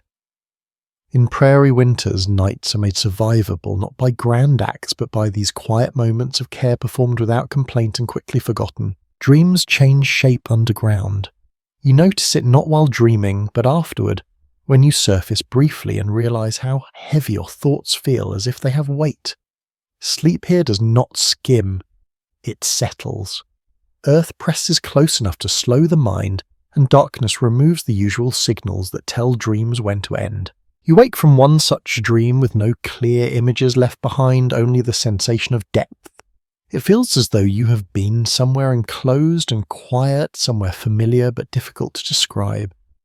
Your body remains still, reluctant to move, as if motion might tear the dream apart before it finishes dissolving. People who slept through long prairie winters often commented on this kind of rest. Personal letters from the period repeatedly mention dreams becoming longer, denser, and harder to recall during the coldest months, especially for those living in sod dwellings. Whether this was caused by darkness, stillness, or exhaustion is not entirely clear. What is clear is that sleep felt different. You lie quietly and let the remnants fade. The dugout feels unchanged. The ceiling remains steady. The air is calm. Nothing has shifted outside your body yet. Something inside has slowed, further settling into a deeper rhythm. Dreams arrive again before you realize you have fallen back asleep. This time they move, slowly unfolding without urgency. You sense earth, pressure, warmth contained rather than radiating outward. There is no running, no falling, no sharp edges. The mind mirrors its surroundings. At some point you become aware of sound inside the dream. Not noise, but a presence like the echo of breath or the memory of fire. When you surface again, you recognize it as the stove ticking softly, metal expanding as warmth circulates. That sound has woven itself into your sleep. A curious note appears in several winter memoirs describing people dreaming of being underground even when awake spaces were above ground, as if the mind carried the dugout with it beyond its walls.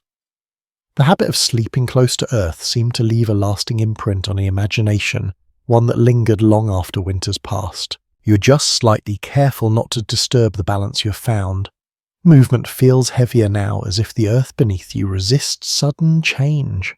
This resistance is not physical alone, it is mental.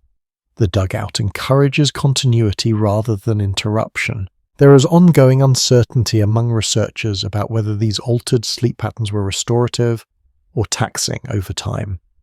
Some interpretations suggest that deeper sleep helped people recover from constant cold stress. Others raise the possibility that heavy dream-filled sleep left some feeling sluggish or disoriented upon waking. Surviving descriptions support both views depending on the individual. For you tonight, the effect feels grounding. Dreams do not pull you away from the present, they keep you close to it. When you wake briefly, you know exactly where you are. There is no confusion, only a gentle reorientation. The darkness plays a role. Without moonlight or stars filtering in, the mind loses its usual anchors. Time stretches. Dreams are not interrupted by shifts in brightness. They are allowed to complete their slow circuits. You wake not because the dream ends, but because your body needs to adjust position or temperature. You notice that dreams seem quieter here. Not empty, but subdued. Emotional intensity fades. There is little fear, little excitement. Instead, dreams echo routine repetition and endurance. This reflects the days themselves. Winter life narrows focus. The mind follows. Another small detail surfaces from Prairie recollections describing people speaking less about their dreams during winter, as if they felt less remarkable or less worth sharing. Dreams were not entertainment. They were another layer of experience folded into the long season without ceremony. You drift again, half aware, half submerged. The boundary between sleep and waking softens. You could open your eyes fully if needed. You choose not to. There is no demand. The dugout remains a steady presence even in dreams. Walls do not disappear. The ceiling does not lift. Instead, they remain implied, shaping thought without appearing directly. The mind accepts enclosure as normal. You feel warmth redistribute again as the fire continues its quiet work. That warmth reaches into sleep, loosening muscles, easing joints. Dreams deepen once more, thick and slow. There are moments when you're not sure whether you are awake or dreaming. The distinction matters less than it used to. Both states feel similar here, equally quiet, equally contained. This blurring could be unsettling in other circumstances. In winter, it feels efficient. The mind rests by not switching gears too sharply. Some scholars remain divided on whether this kind of sleep altered long-term memory or emotional processing among settlers. Evidence is thin, drawn from scattered remarks rather than systematic observation. The historical record leaves much unknown. What remains are impressions personal and varied. You shift again just enough to feel the floor beneath you and the blanket above. The sensation grounds you. You're awake now, briefly fully oriented. The dugout is exactly as you left it. Nothing has changed. Satisfied, you allow sleep to return. Dreams gather again, shaped by earth and dark by quiet repetition and steady warmth. They do not rush, neither do you. The night continues without interruption. Snow holds the world still above. Underground sleep flows in long, uninterrupted stretches, punctuated only by gentle awakenings that feel like part of the same state rather than a break from it. You rest inside that continuity, letting dreams come and go without chasing them. In the dugout, sleep is not escape. It is another way of enduring winter calmly and without excess until morning finds you again. Morning does not arrive all at once underground. It announces itself reluctantly with small changes you feel before you see anything at all. You wake because your body has decided it is time, not because light demands attention.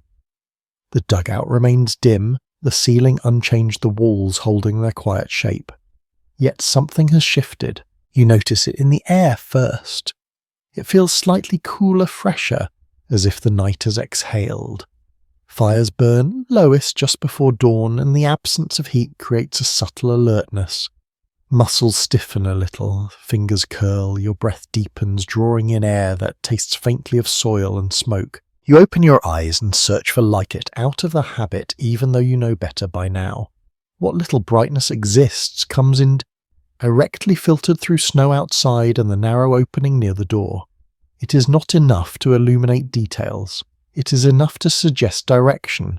Day is somewhere beyond the walls. People who lived in sod dwellings often remark that mornings felt compressed, not stretched. Settlement-era observations reveal that underground spaces delayed the psychological arrival of day, even when work outside demanded early rising. Time did not feel tied to the sun here. It felt tied to readiness. You sit up slowly and feel the cold floor answer immediately. Earth has released what warmth it held overnight, returning it to the deeper ground. The exchange is complete. You pull your layers closer and pause, letting circulation catch up before moving further. Rushing first thing costs more than it saves. Someone nearby stirs a sensing the same shift. There is no spoken signal. Morning announces itself communally. One person sits up, another stretches. The dugout wakes as a group, each movement carefully contained so as not to jolt the shared air too sharply. You reach for the stove again, not urgently, just attentively. Iron is cool now, not frozen but clearly spent. You begin the process of waking fire-coaxing embers back into purpose. This task marks morning more reliably than any clock. When fire wakes, the day begins. A small but vivid detail preserved in winter recollections describes people judging dawn by how easily embers revived. If coals glowed readily, the night had been kind. If they resisted, it meant colder hours than expected. Fire served as memory recording what sleep could not. You add fuel and wait. The first signs of life appear, a faint glow responding to breath and patience. As warmth returns, the dugout feels larger somehow, as if the walls ease back just a fraction. Heat expands space, not physically, but perceptually. There has been persistent discussion among historians about how underground living affected circadian rhythms during long winters. Some argue that delayed light exposure disrupted natural sleep cycles. Others suggest that routine replaced sunlight as the primary regulator. Accounts from the period suggest people adapted quickly, measuring day by tasks rather than sky. You notice that your thoughts sharpen as warmth builds. Morning thinking feels practical, grounded. There is little wandering. You focus on sequence, fire first, door next, day, then whatever weather allows. This mental narrowing is not stressful. It is efficient. As the stove warms, moisture shifts again. Condensation retreats from walls. Air begins to move more freely. The dugout transitions from sleeping space to working space without ceremony. There is no clear line between rest and labour. One simply flows into the other. You glance toward the door and imagine what waits beyond it. Snow may have sealed it completely. Wind may have carved new shapes overnight. You'll find out soon enough. There is no anxiety in the waiting. Discovery is part of routine now. Another quiet habit appears in morning accounts from sod dwellers describing people listening carefully before opening the door, not for danger but for clues.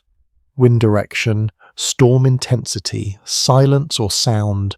The dugout becomes a place of assessment before exposure. Light increases slightly as the fire brightens. Shadows shift. Faces emerge from suggestion into detail. The eyes meet briefly. There is a shared understanding that the night has passed successfully. No one says it aloud. Survival does not require commentary. You stand carefully, stretching slowly to avoid dizziness. The air feels warmer already, less heavy. The dugout responds to movement, again alive with small adjustments. Bedding will be aired later. Walls will dry slightly as heat rises. The space wakes with you. Interpretations differ on whether this slow muted arrival of morning eased or complicated winter life. Some writings describe it as calming a buffer against harsh conditions. Others hint at disorientation, a sense of days blurring together. Both experiences appear in the record, much depended on temperament and expectation. For you, this morning feels steady. There is no rush, but there is purpose. The dugout has done its work through the night. Now it supports the day. You take a final breath of night-cooled air before opening the stove fully. Fire responds. Warmth spreads. Morning continues to assemble itself piece by piece, quietly without spectacle. Outside the prairie waits, inside the dugout releases you, gradually letting readiness arrive before action. Winter mornings are not conquered. They are entered carefully, one small task at a time, until daylight finally finds you on its own terms. Cold announces itself most clearly through your boots. You do not need to step outside to know how the night treated them. You can see it in their shape, stiff and slightly misshapen where damp leather met freezing air and lost the argument. They rest near the door, angled carefully on their sides, exactly where you left them, yet transformed by hours of cold patience. You crouch slowly because sudden movement first thing invites dizziness and clumsiness. Winter punishes haste. You touch one boot with your knuckles and feel how unyielding it has become. Leather that bent easily yesterday now resists, holding the memory of cold in every crease. This is expected. People living through prairie winters learned quickly that footwear was both lifeline and liability. What emerges again and again in winter correspondence is how much time mornings required just to prepare the body to move. Boots had to be warmed, fingers had to regain feeling. Muscles needed coaxing rather than command. Productivity began later, not because people were lazy, but because cold demanded negotiation. You bring the boots closer to the stove, not too close. Leather cracks when rushed. You know this from experience. Instead, you position them where warmth will reach, gradually allowing flexibility to return without damage. You do the same with gloves, laying them flat, palms open, inviting heat in. Your movements are deliberate. Each action feels slightly heavier than it would in summer, as if joints themselves remember the night. You roll your shoulders slowly. You flex your hands. Circulation returns in stages, tingling first, then warmth. This slow awakening has become routine. A small but memorable habit slips into the record from prairie memoirs describing people rubbing snow on frozen boots before warming them, believing it prevented cracking. The practice sounds odd until you consider the logic. Gradual change mattered. Extremes ruined useful things. You slide one foot into a boot and pause. The lining is cold, shocking, even through thick socks. You wait, letting heat from your leg soften the interior before pushing further. This patience pays off. Forced boots lead to strained seams and miserable feet. You have learned the cost of shortcuts. As you dress, you notice how quiet the dugout remains. Morning sounds are subdued. There is no clatter of hurried preparation. Everyone moves with the same careful pace. Winter has synchronized you. There is no full agreement among historians about how much cold-related stiffness reduced daily labor capacity on the plains. Some analyses suggest settlers simply worked fewer hours in winter. Others argue they adjusted tasks rather than effort, focusing on maintenance and indoor work. Observations from the time suggest flexibility rather than rigidity defined survival. You finish pulling on your second boot and stand slowly testing your balance. The floor feels firm, reliable. You take a step, then another, letting your body remember how to move. Cold has not taken anything from you permanently, it has only slowed access. You reach for your coat next, feeling its familiar weight. It smells faintly of smoke and snow. You slide your arms in and settle it over your shoulders, button by button, sealing warmth without haste. Clothing feels heavier in winter, not physically but psychologically. Each layer is responsibility. You glance towards the door, aware that opening it will bring a different kind of cold, sharper and more immediate. You're not ready yet. Preparation comes first. Rushing outside half-warmed invites injury. Frost does not forgive bravado. Another quiet detail remembered in homestead accounts mentions people testing flexibility by squatting gently before stepping outside, ensuring joints would respond if footing slipped. You lower yourself slightly, then rise again.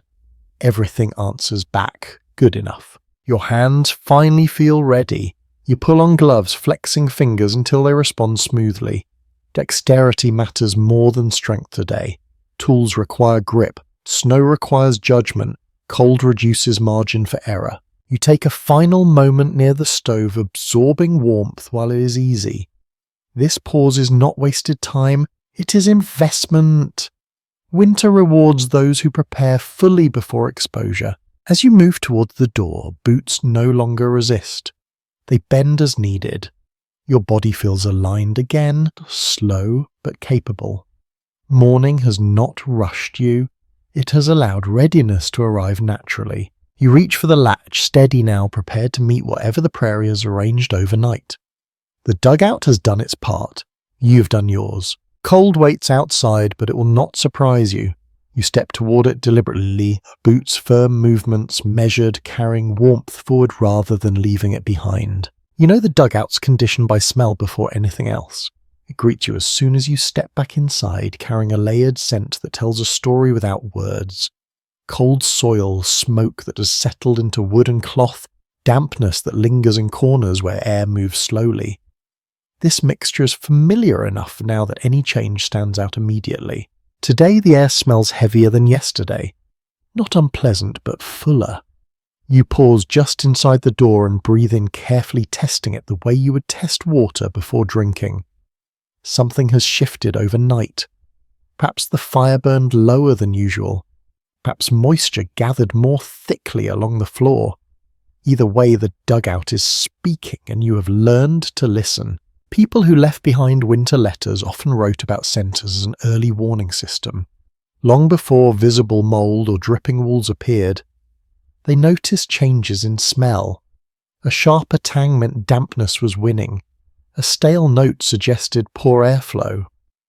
What becomes obvious when you read these accounts side by side is how attuned people became to sensory clues modern houses rarely demand. You set your things down and move slowly through the space, checking familiar spots without conscious thought. Near the wall, where bedding rested, the air feels cooler. That tells you moisture lingered there longer. You lift a blanket and shake it gently, letting what little warmth exists help dry it further. Even small movements matter. The floor smells different today as well. Earth releases scent depending on how much water it holds. Too dry and it smells dusty and flat. Too wet and it grows sharp. Right now it sits somewhere in between. Acceptable but worth attention.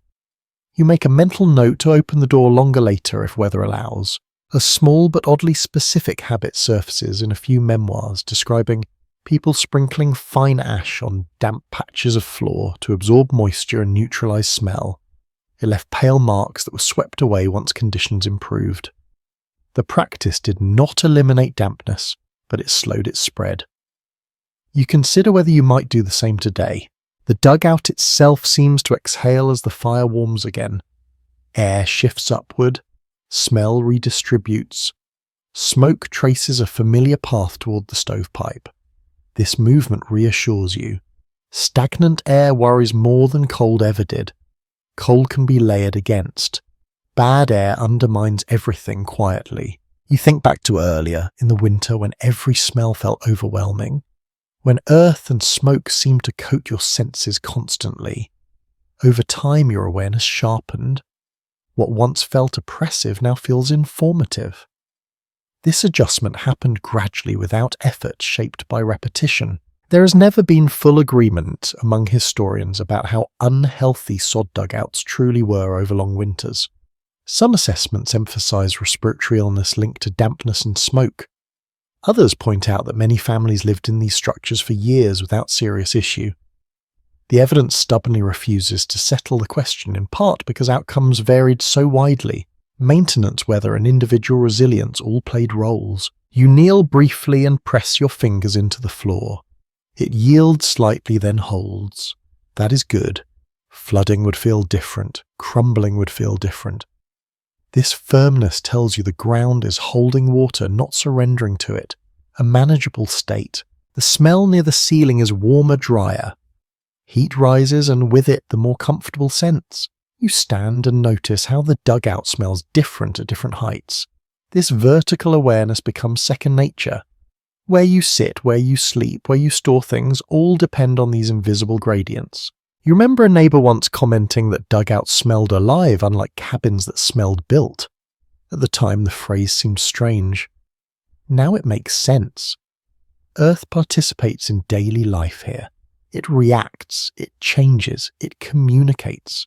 You adjust a few items, moving, bedding slightly, propping one edge to allow airflow beneath. These actions feel almost meditative. Care replaces worry.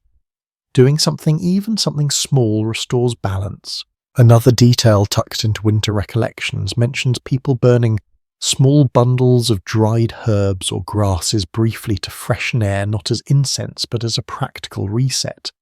The effect was temporary, but it shifted smell enough to reassure. You do not do this now. The fire alone will suffice. As warmth spreads, the dugout scent softens. Sharpness fades. Earth smell deepens into something rounder, less demanding of attention. This change tells you judged correctly. The space is responding. Smell also carries memory. Each winter has its own version of this mixture, shaped by weather patterns and habits. Later people wrote that certain scents could transport them instantly back underground, years after leaving the plains. Smell anchored experience more firmly than sight ever did. You sit back down and rest for a moment, breathing normally now. The air feels workable again. Not perfect, but stable. Stability matters more than comfort in winter. Scholars continue to circle the question of whether sensory adaptation like this reduced stress or simply masked ongoing hardship. Some interpretations suggest heightened awareness empowered settlers, giving them control. Others argue it normalized difficult conditions that took hidden tolls. The historical record leaves space for both readings and lived experience, likely included both at once. For you this morning, awareness feels like agency. You know what to do, you know what can wait. The dugout no longer surprises you easily. As the day progresses, smells will change again. Cooking will add new layers. Wet clothing will contribute its own notes. Evening will bring smoke back into prominence. You accept this cycle now. It is not a problem to solve permanently, only something to manage daily. You stand and stretch, satisfied that nothing requires urgent action. The dugout feels balanced again, not pristine, but alive and responsive. That is enough. Winter life here is built on noticing small things early. Smell teaches you that lesson quietly. You take one more steady breath and move on to the next task, confident that the space you sleep in is holding together, communicating clearly, and ready to carry you through another night. Fatigue settles differently in winter. It is not sharp or dramatic. It arrives quietly, layering itself over days the way snow layers over ground. You notice it when movements take longer to start, when thoughts prefer familiar paths, when sleep feels necessary rather than optional. The dugout does not cure fatigue. It contains it, keeping it from spreading too far. You sit for a moment and feel the weight of it in your shoulders. Cold demands effort even when nothing appears to be happening. Muscles work constantly to maintain warmth. The mind stays alert to small changes. Rest becomes a form of labour, something earned rather than assumed. When illness threatens, sleep becomes protective. People on the plains learned this early. What surfaces repeatedly in winter correspondence is the belief that staying warm and sleeping whenever possible helped ward off sickness better than any remedy available at the time. There were no antibiotics. There was rest food when available and shelter that did not fail. You adjust your position near the stove, careful not to crowd it. Warmth eases tension, slowly loosening joints that have stiffened through the night. You breathe deeply and feel your chest expand without resistance. This matters. Shallow breathing invites coughs. Deep breathing keeps air moving. Fatigue blurs days together. You've learned not to fight that. Counting days is less useful than counting tasks. If the fire is tended, if water is available, if everyone eats and sleeps, the day has done its work. Winter rewards completion, not ambition. A small but telling habit appears in Prairie recollections describing people taking brief rests throughout the day, rather than pushing through exhaustion. 10 minutes near the stove. A short lie down after heavy labour. These pauses were not laziness. They were strategy. Bodies that recovered stayed useful longer. You lie back down briefly even though the day has begun. This is not returning to sleep fully but resting in between. The dugout supports this kind of pause. It stays dim, it stays quiet, it does not urge you onward. There is debate among historians about how much chronic fatigue shaped frontier health outcomes during long winters. Some argue that constant low-level exhaustion weakened immune response. Others point out that people adapted by reducing workload and conserving energy, mitigating those effects. Surviving accounts suggest adaptation varied widely, influenced by food supply, weather severity, and individual constitution. You notice how your body signals its limits more clearly now. Hunger feels different. Cold feels different. Tiredness feels deeper but also more honest. You do not ignore these signals anymore. Ignoring them once cost you days of recovery. Winter taught you not to repeat that mistake. The dugout itself participates in this rhythm. It encourages slower movement. Its low ceiling discourages sudden standing. Its packed floor absorbs impact. Everything about the space nudges you toward an economy of motion. This design was not intentional in a modern sense, but it proved effective. Another small detail preserved in winter letters mentions people assigning lighter tasks to evenings and heavier labour to midday when bodies were warmest. Chores were sequenced around energy rather than time. This flexibility reduced strain. You follow a similar pattern now without thinking about it. Illness, when it comes, announces itself early here. A cough echoes too clearly. A fever makes the air feel thick. People watched each other closely, not out of fear but out of necessity. Early response mattered. Extra blankets, more rest, less exposure. Care was communal. You listened to the breathing of those around you. It sounds steady. No wheezing, no strain. That reassurance eases something in you. The night did not take more than it gave. There is uncertainty among scholars about whether dugout living increased or decreased overall illness rates compared to other frontier housing. Some evidence points to dampness contributing to respiratory problems. Other evidence suggests insulation reduced exposure-related sickness. The historical picture remains mixed, shaped by incomplete records and varied conditions. You accept that no shelter is perfect. What matters is response. When fatigue deepens, you rest. When illness threatens, you shelter harder. The dugout allows this kind of adjustment. It does not demand constant output. You stretch again and feel stiffness ease. Muscles respond reluctantly, then comply. This cooperation feels earned. Winter has stripped away any illusion of endless energy. What remains is something more reliable. Awareness. You think of spring, sometimes of longer days and lighter work. The thought is pleasant but distant. Winter asks for presence, not anticipation. Looking too far ahead makes today feel heavier. You focus instead on what can be done now, and what can wait. The fire continues its quiet work. Warmth spreads slowly, not enough to invite sweating, just enough to keep joints moving. Sweat in winter is dangerous. You avoid it instinctively, now pacing yourself even when energy returns. A practical observation from frontier accounts notes that people often slept longer in winter, without guilt, recognizing that daylight and energy were limited. Sleep was not indulgence. It was preparation. You allow yourself that same permission. As the day settles into its rhythm, fatigue becomes background rather than obstacle. You work within it, not against it. The dugout supports this approach, offering a place to pause whenever needed without explanation. Scholarly opinions continue to differ on whether this winter pacing represented resilience or resignation. Some see it as adaptive wisdom, others interpret it as constrained survival. The truth likely holds both. Survival required acceptance as much as effort. For you today, pacing feels wise.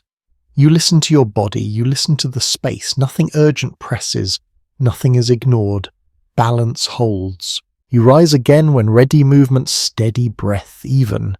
Fatigue remains, but it no longer threatens. It has become part of the season's texture, something acknowledged and accommodated rather than feared. The dugout remains quiet behind you as you step into the next task. Winter continues.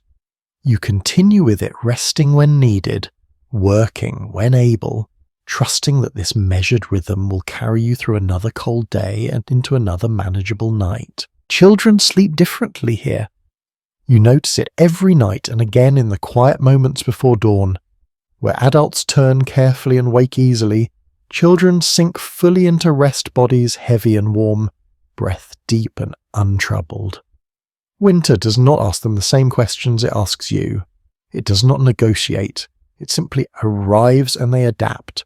You watch a small shape nearby shift slightly, then settle again without waking. Limbs tangle, then find warmth. A blanket slips and someone else adjusts it automatically without opening their eyes. This choreography happens again and again, learned without instruction. Children learn the dugout by sleeping in it. What shows up repeatedly in family letters from the plains is how quickly the young adjusted to sod living compared to adults. They complained less about darkness, less about cold floors, less about closeness. For them, the dugout was not a downgrade from something better. It was simply home. Expectations shape comfort more than conditions ever could. You notice that children breathe louder, in sleep not strained, just unguarded. They have not yet learnt the quiet vigilance winter teaches adults. Their trust is complete. The dugout holds. The people nearby remain. Fire exists somewhere in the room. That is enough. There is a small, almost charming habit that appears in a handful of winter recollections describing children insisting on sleeping closest to the stove even when adults try to place them elsewhere for safety. Warmth pulled them instinctively like gravity. Parents compromise, creating soft boundaries rather than rigid rules. Survival left room for negotiation. You remember earlier in the season when nights felt longer because of worry, because every unfamiliar sound demanded interpretation. Children slept through those nights untouched by that tension. They woke rested while adults woke alert. This difference shaped mornings.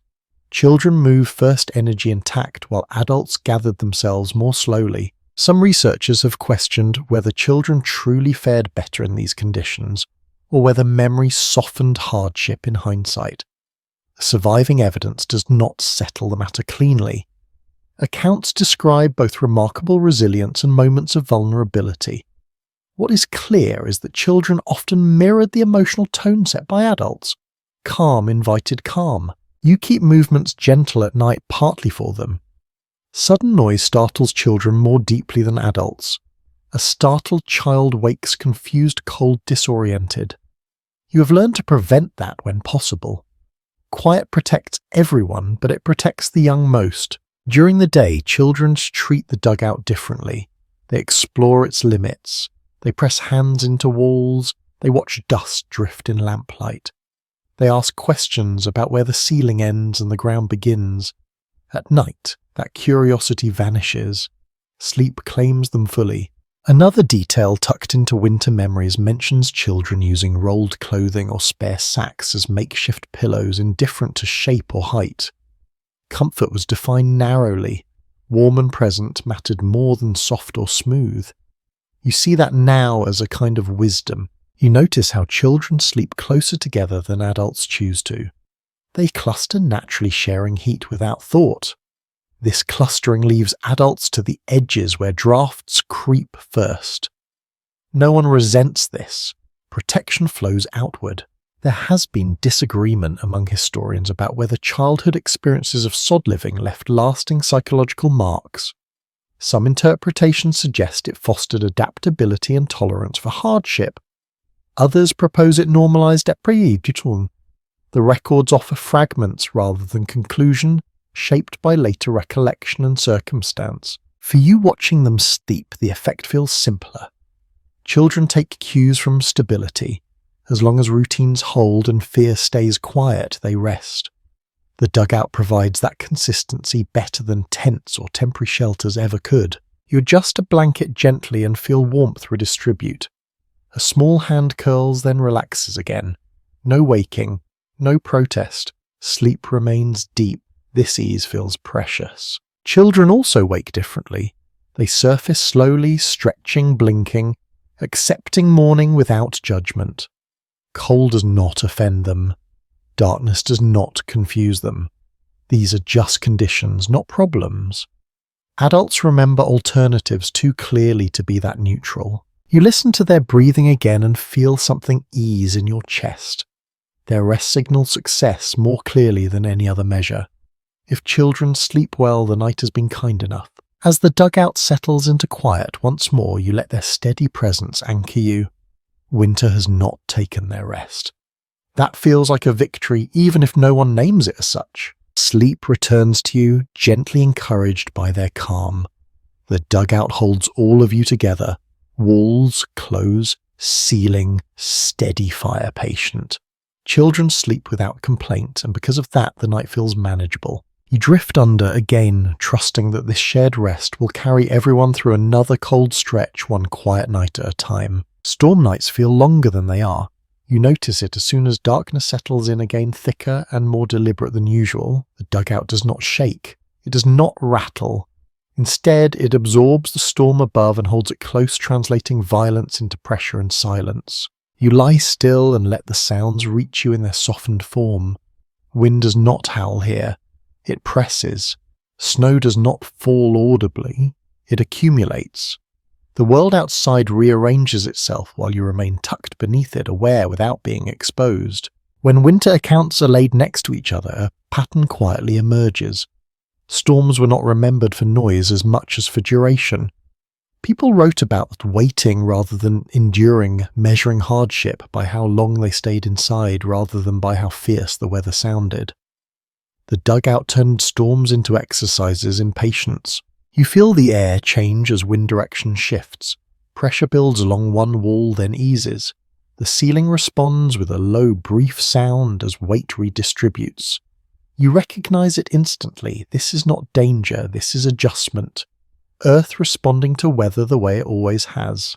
The hardest part of storm nights is not fear, it is stillness. Movement feels unnecessary, even wholesome and wasteful.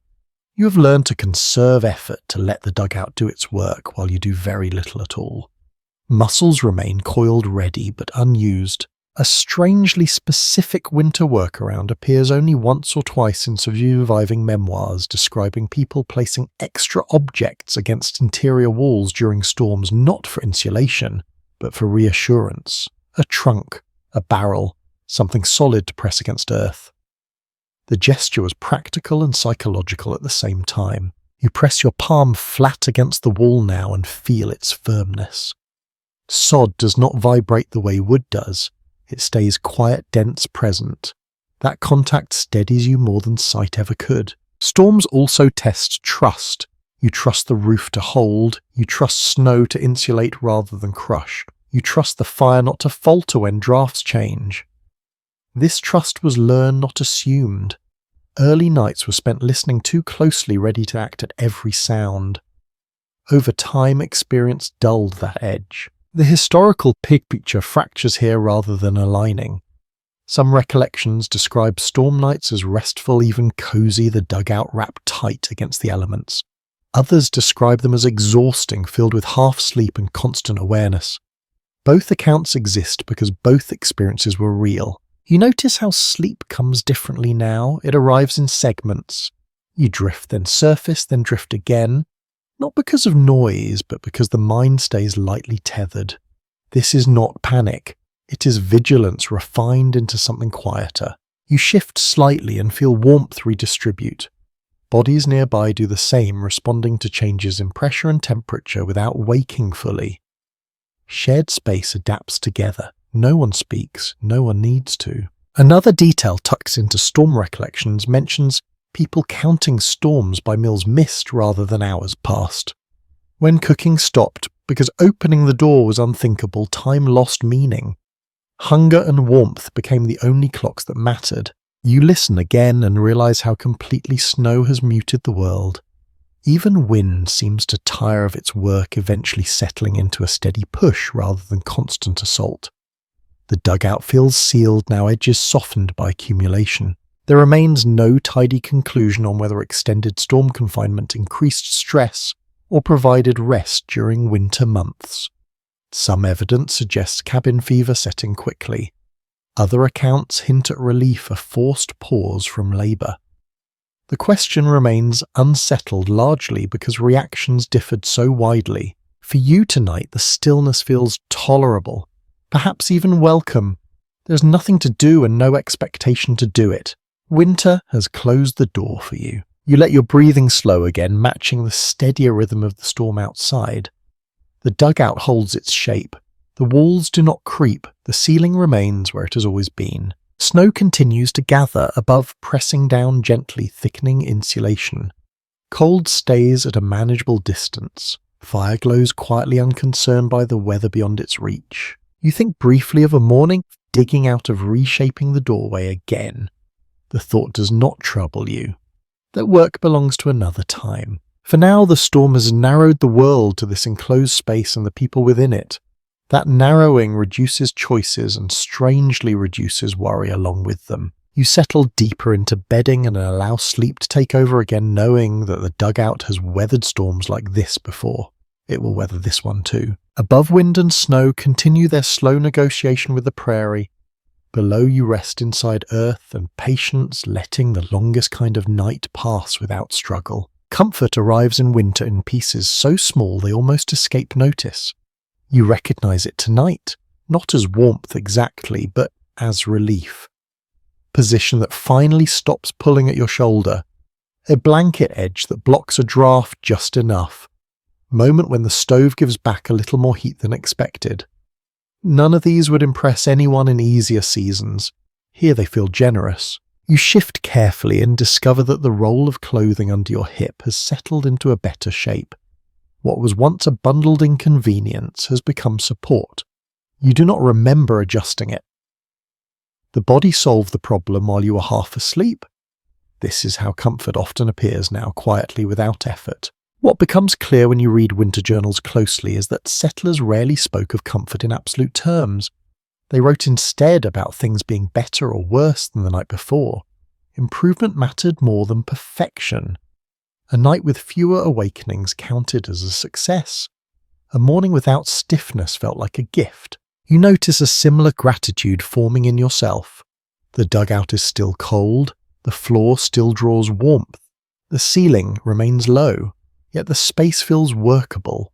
That difference matters. You stop wishing it was something else and focus on what it is doing right. A small, almost incidental habit surfaces in a handful of recollections describing people keeping one personal object close at night purely for reassurance.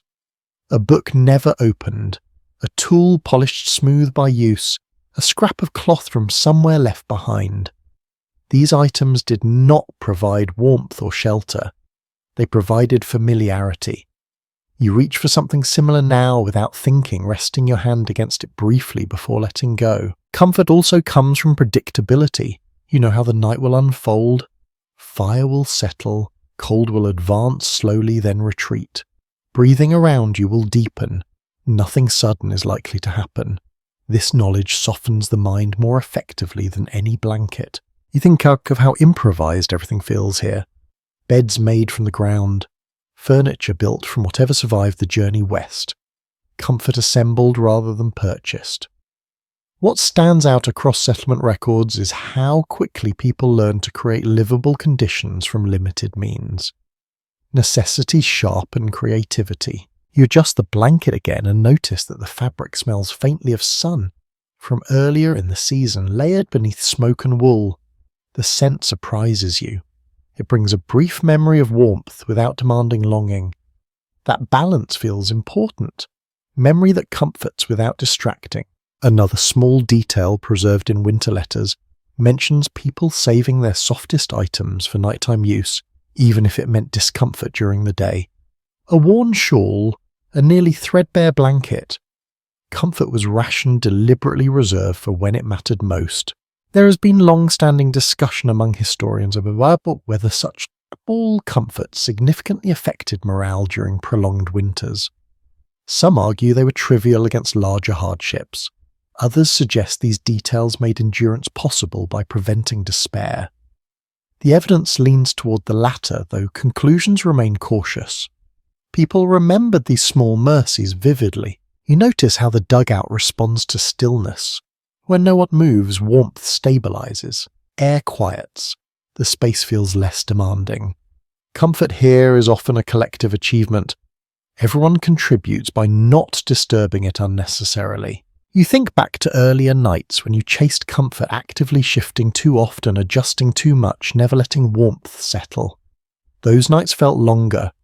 Experience has taught you to recognize when enough has been reached. More effort would undo what has been achieved.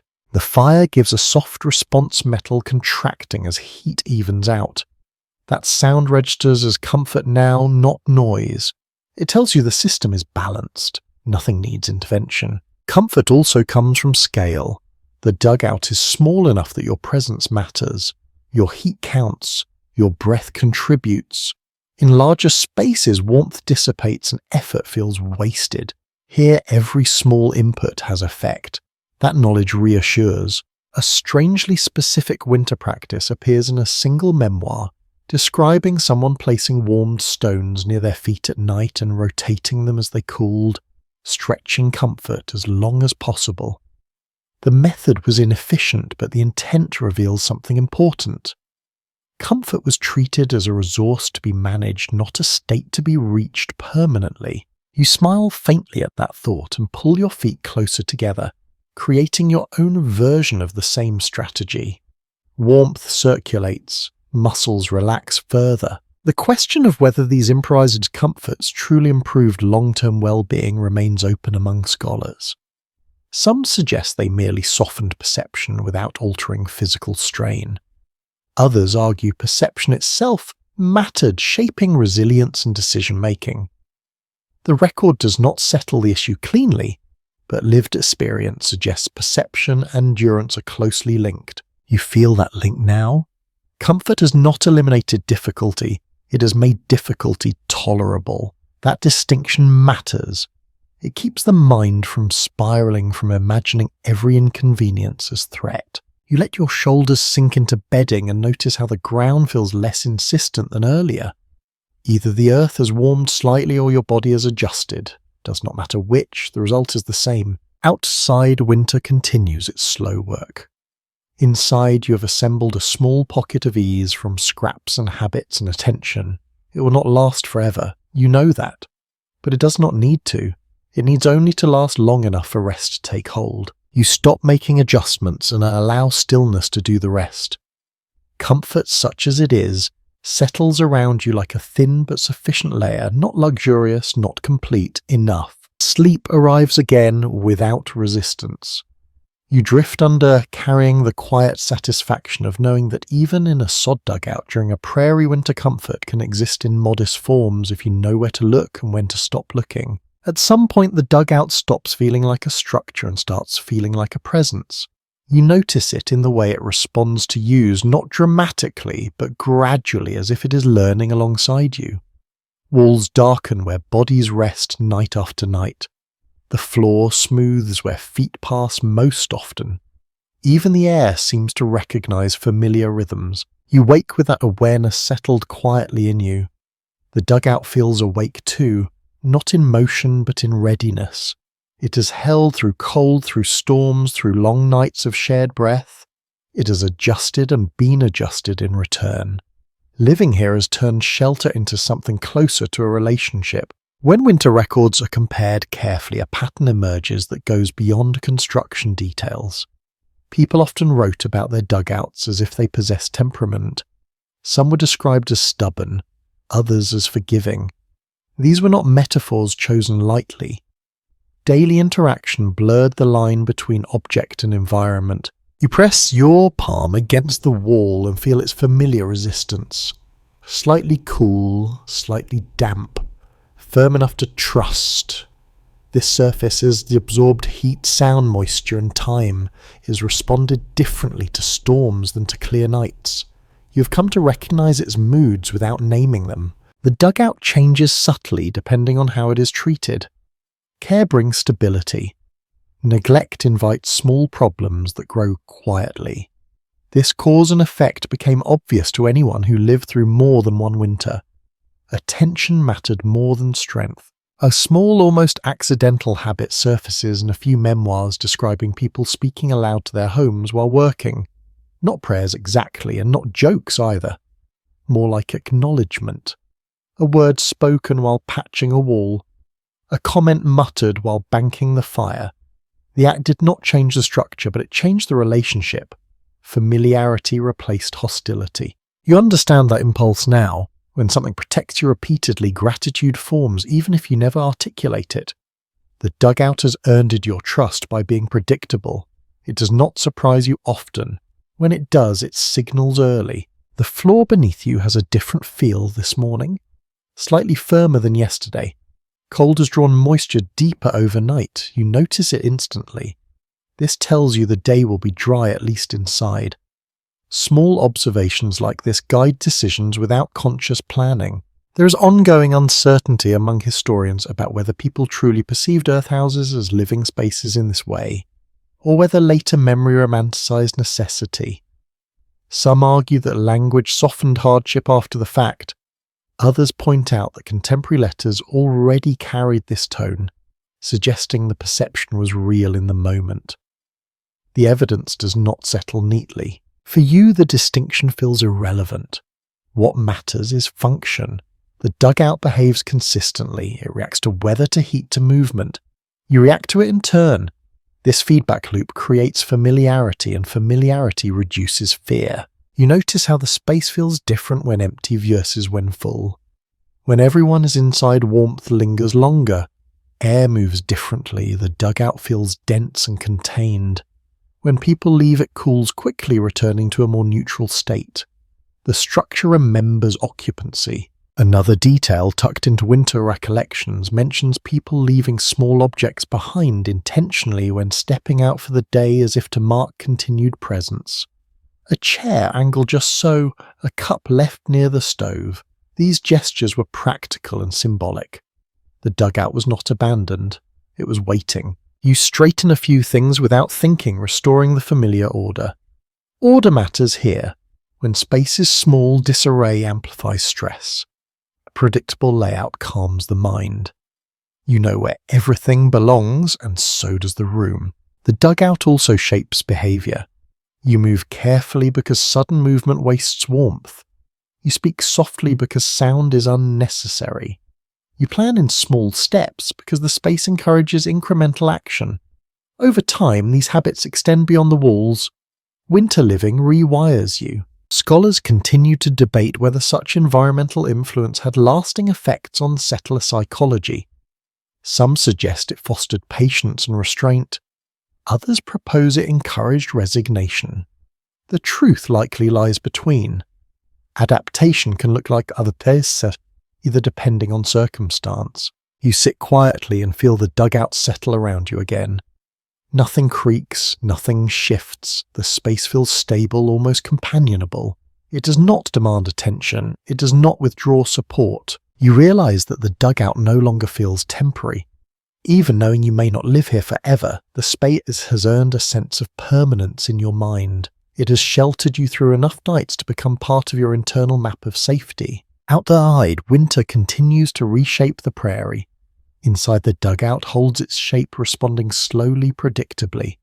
That steadiness matters more than comfort or beauty. It allows rest without vigilance. You breathe deeply and feel the air move as expected. The stove waits for its next tending. The walls wait for their next adjustment. Everything is in its place. For now, the dugout is not just a shelter you use. It is a space you understand.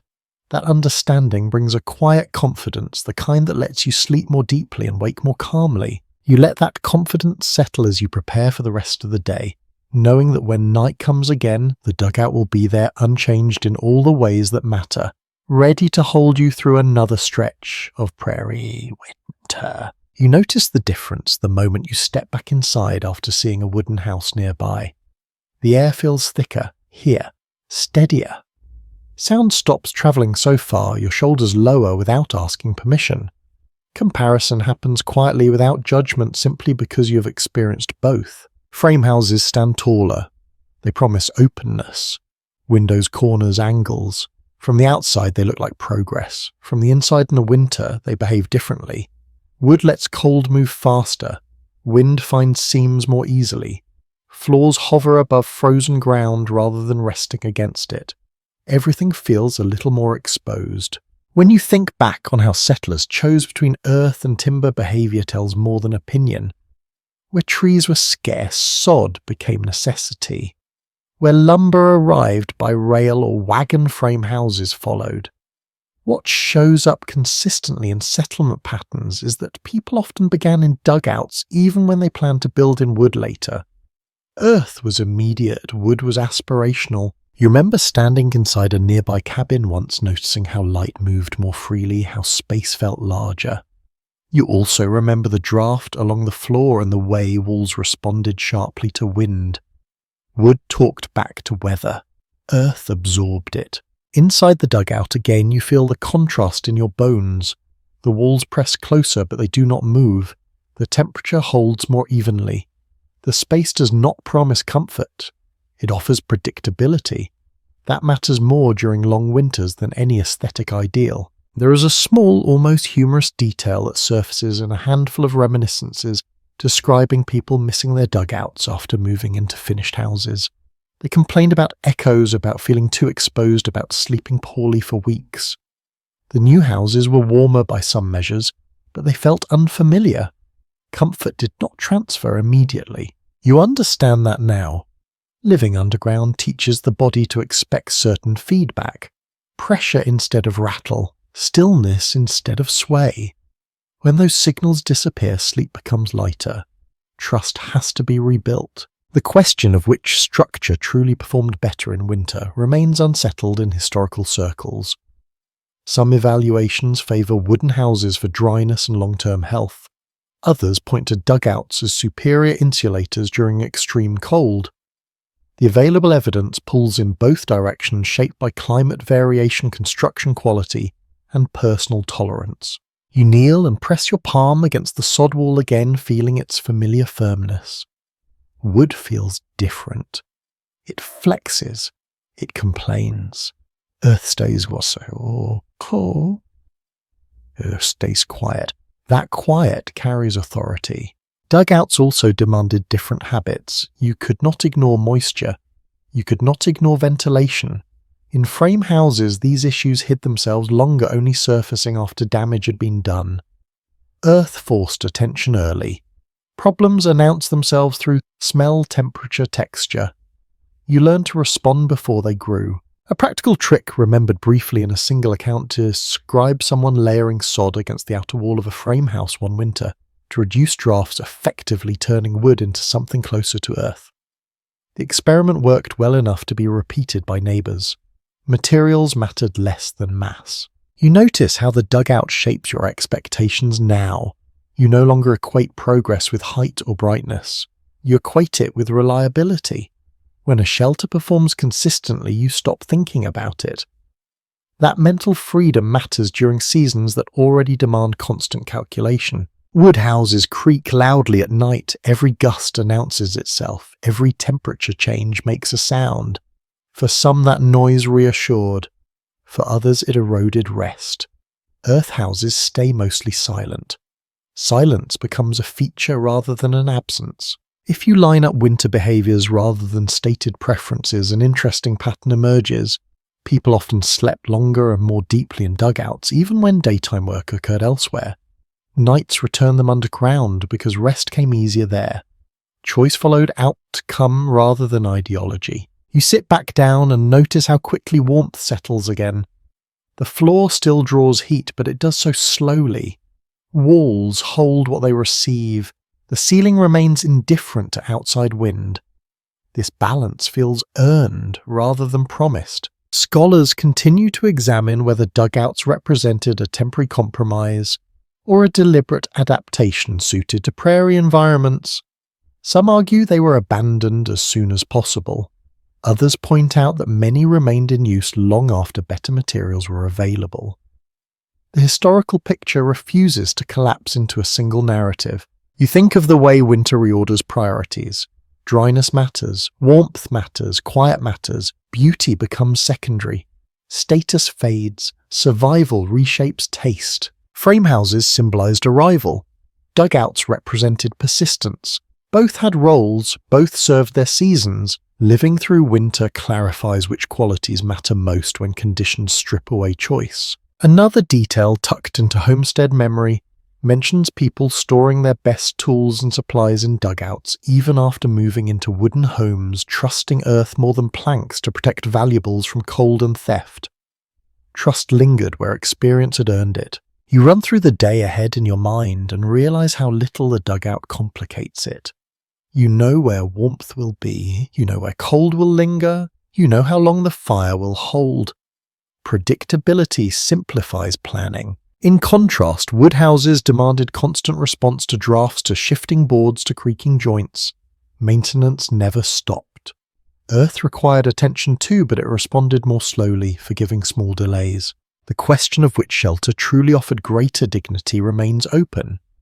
Some argue that wood restored a sense of normalcy and aspiration. Others suggest that dignity lay in effectiveness rather than appearance. Dignity in winter might simply mean sleeping without fear. You lie back and feel the dugout hold steady. The comparison fades. Choice becomes irrelevant when outcome is clear. Tonight, this space works. It does not ask you to imagine better. It asks you to rest. Outside, wooden houses stand tall against the prairie, their shapes sharp against snow.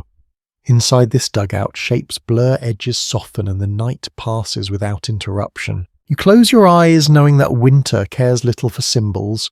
It responds to physics, mass, patience, and attention. Earth answers those demands well. Sleep arrives again, carried by the quiet confidence that this shelter, humble as it may be, understands winter deeply enough to hold you through it. Fear arrives differently at night. It does not burst in. It settles subtle and patient, testing whether you will notice it or feed it. You become aware of it sometime after darkness deepens, when the dugout has gone fully quiet and the mind has space to wander. Nothing has changed yet. Something feels closer. You lie still and listen. The sounds are familiar.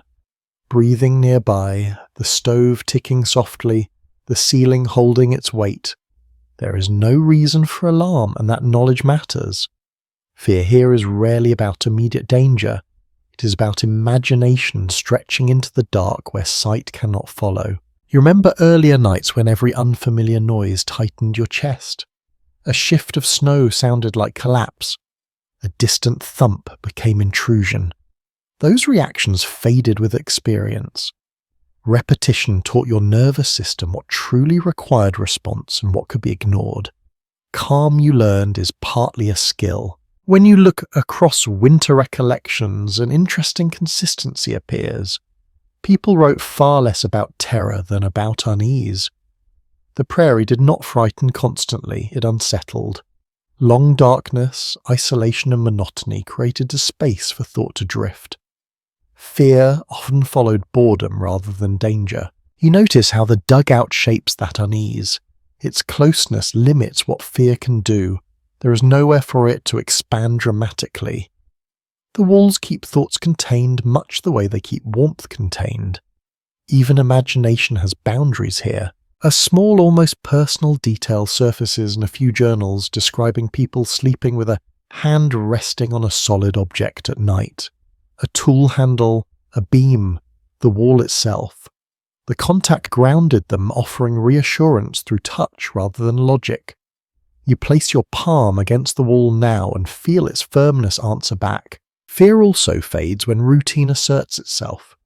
You know what happens next. Fire will settle, cold will advance slightly, then retreat. Morning will arrive without ceremony. Predictability starves fear of momentum. There's been continued disagreement among scholars about how isolated winter living affected mental resilience on the plains. Some interpretations suggest extended nights heightened anxiety and loneliness.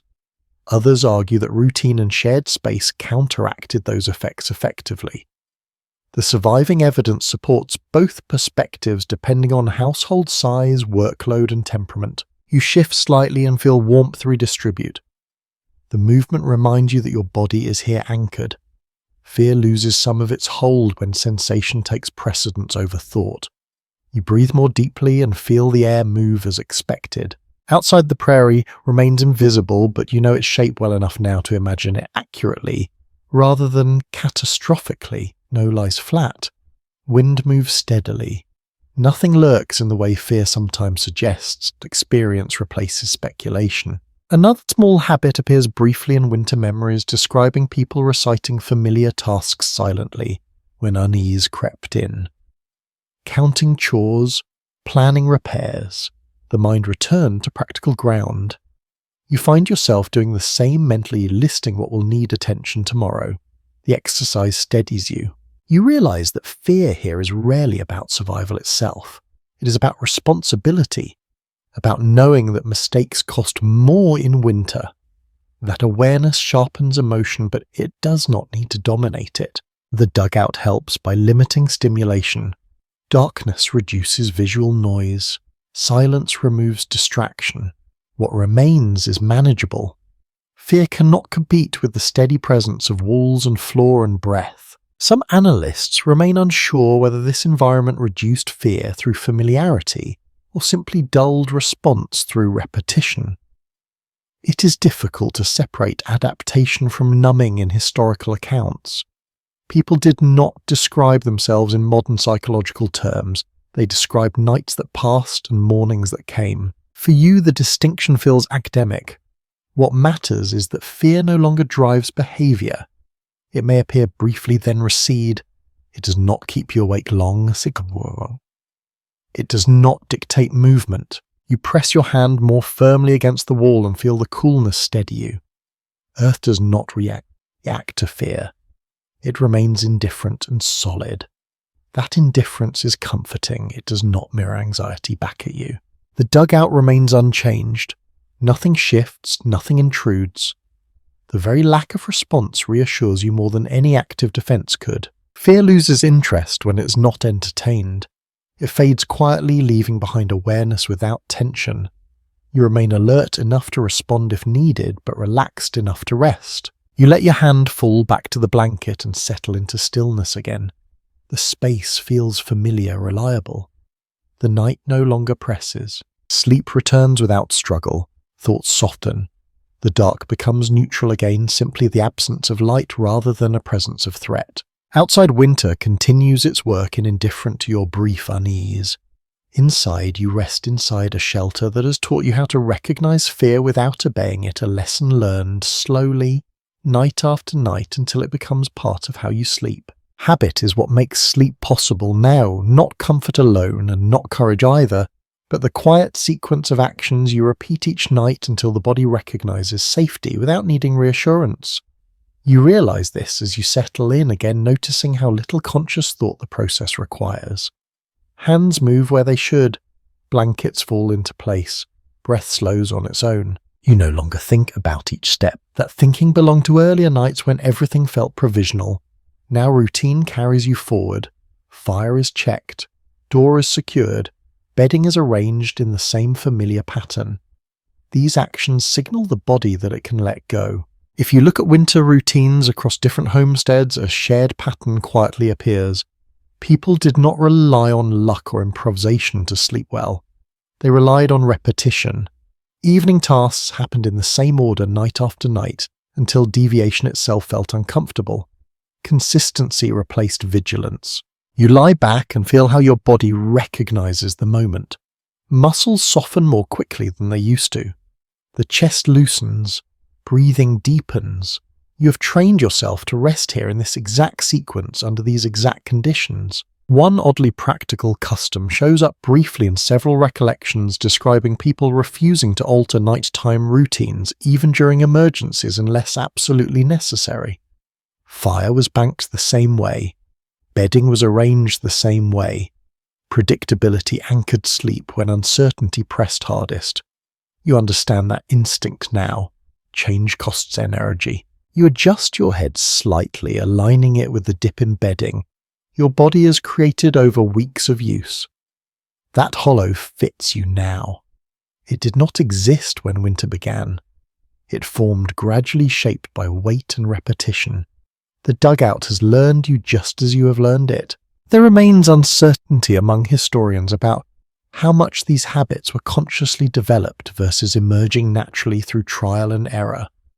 Some argue settlers actively disciplined themselves into routine. Others suggest exhaustion made consistency inevitable.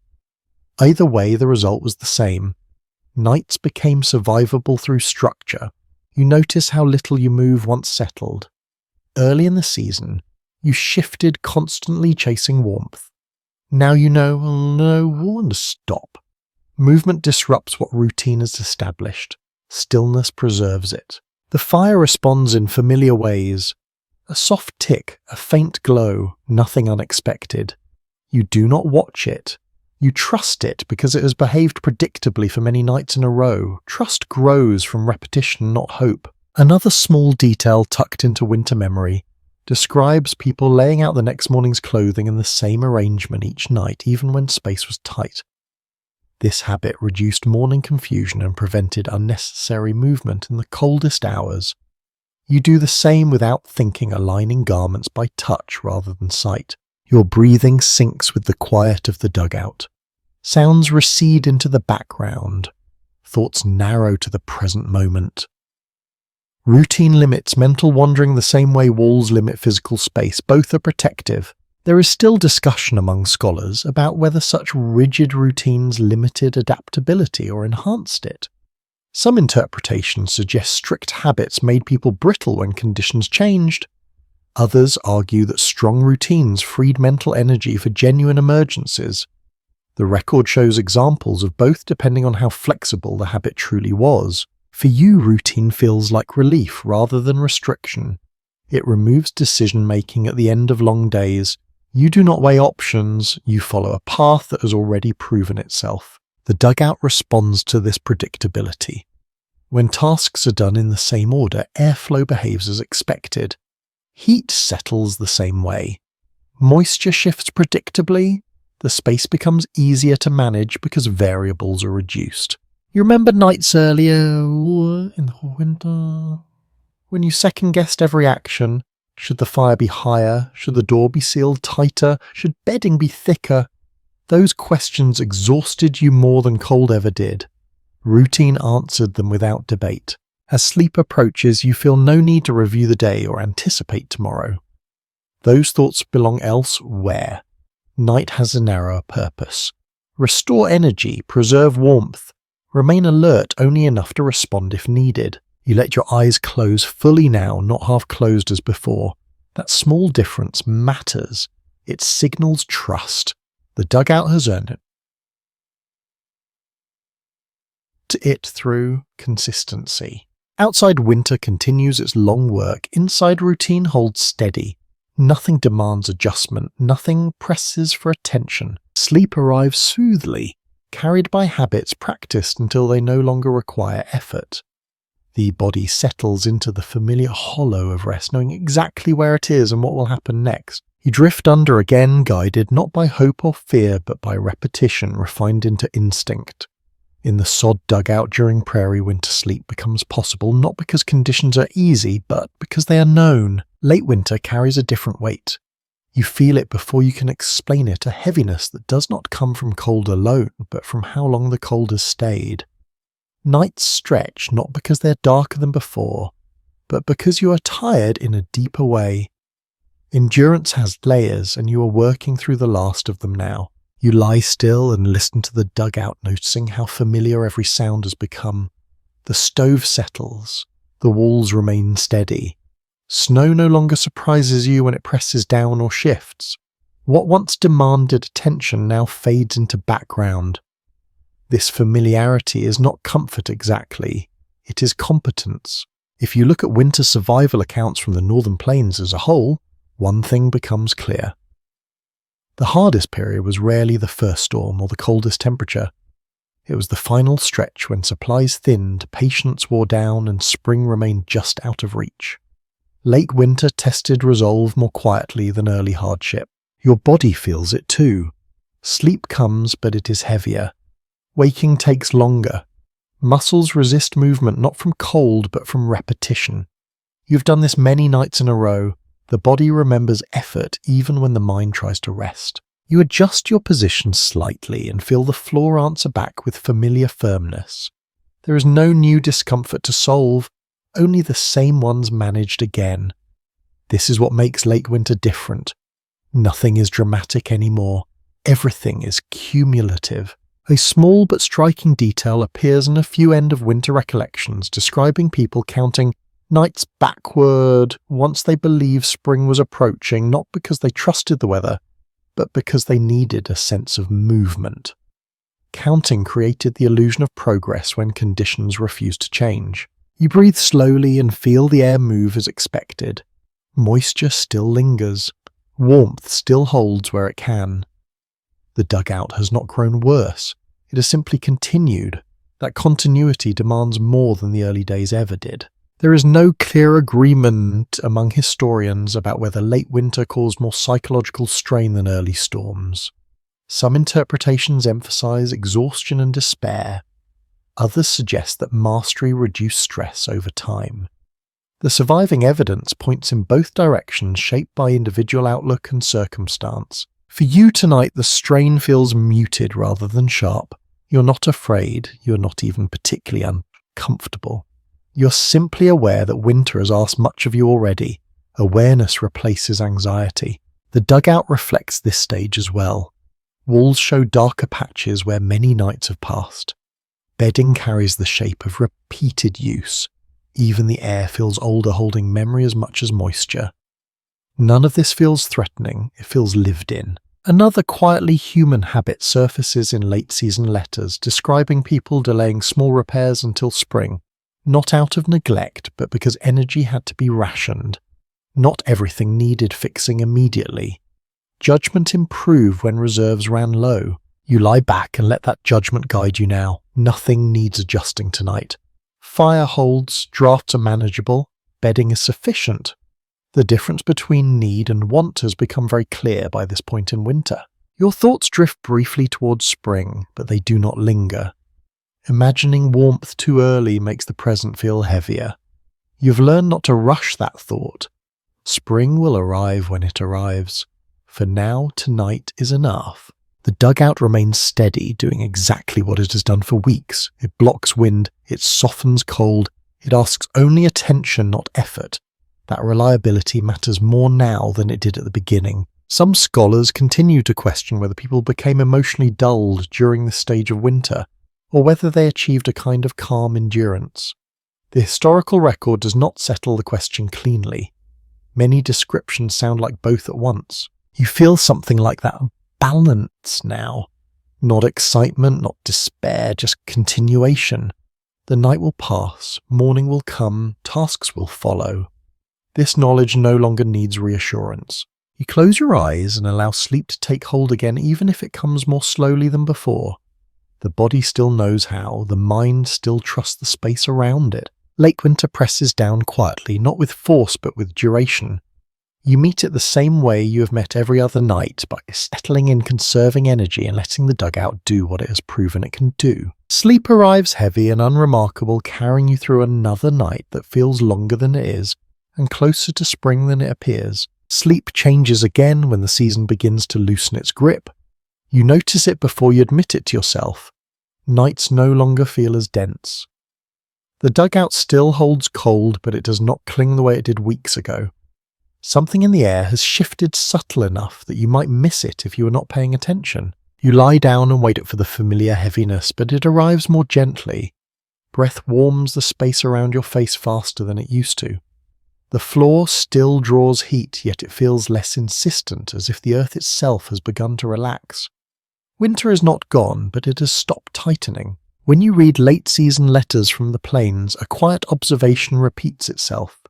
People wrote about sleeping differently before they wrote about seeing signs of spring. Rest became lighter first. Dreams changed before the land did. Bodies sense transition earlier than calendars ever could. You shift once and settle more easily than you expect.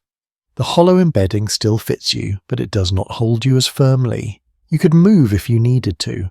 You do not feel pinned by cold or fatigue.